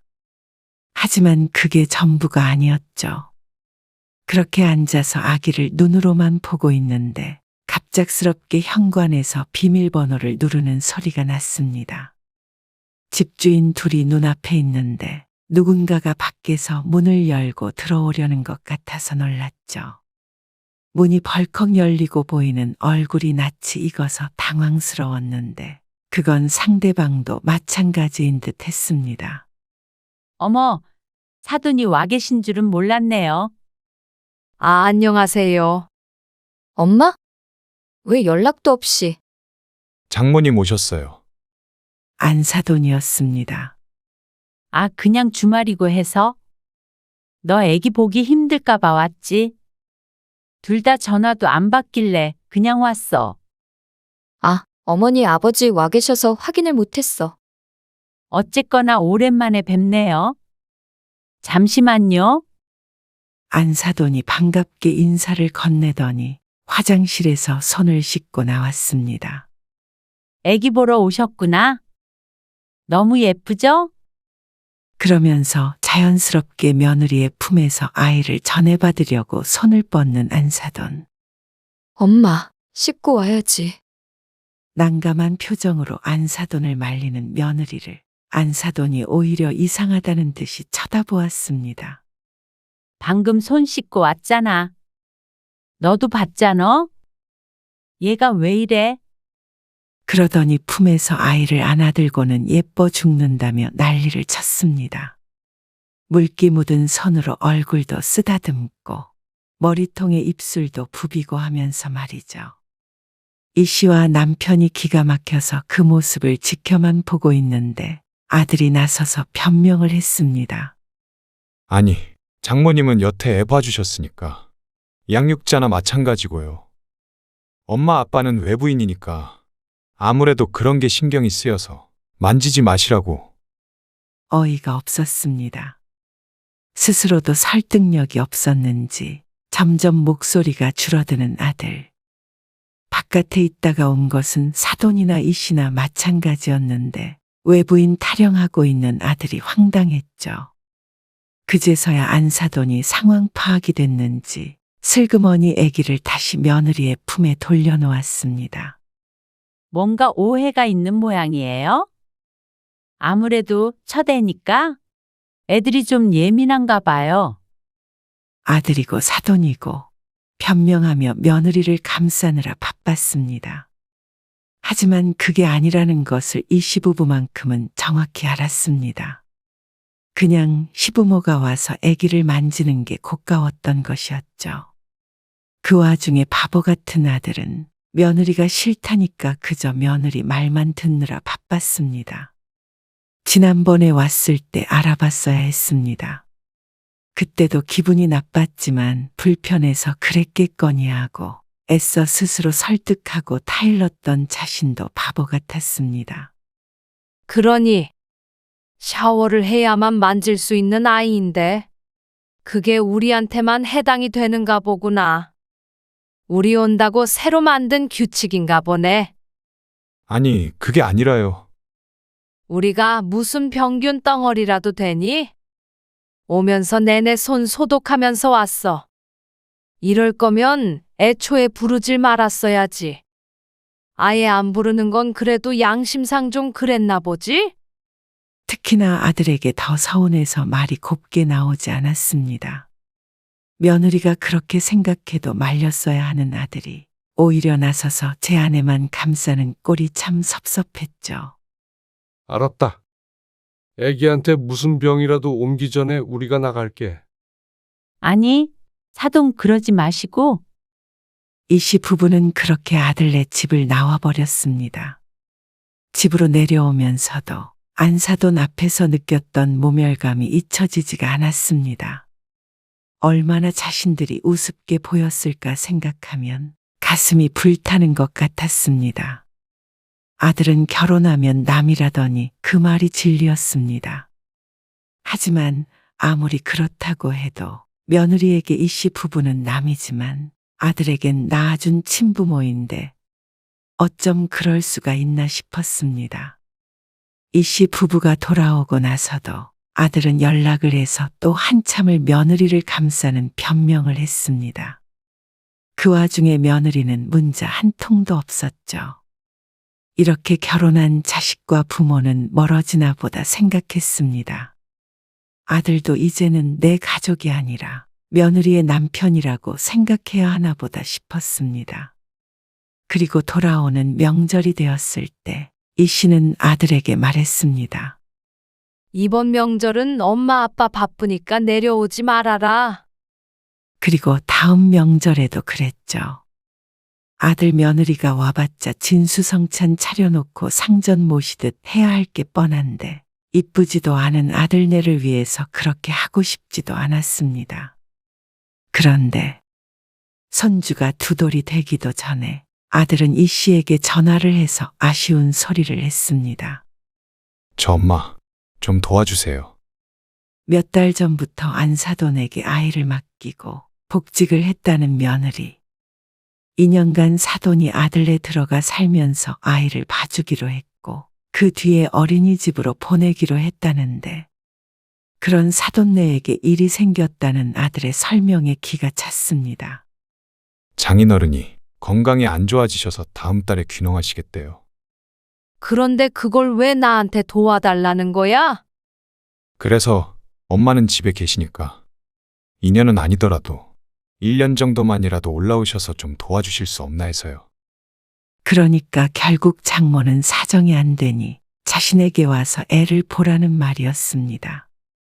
내 배 아파 낳은 자식이지만 어떻게 이렇게 염치가 없나 싶었습니다.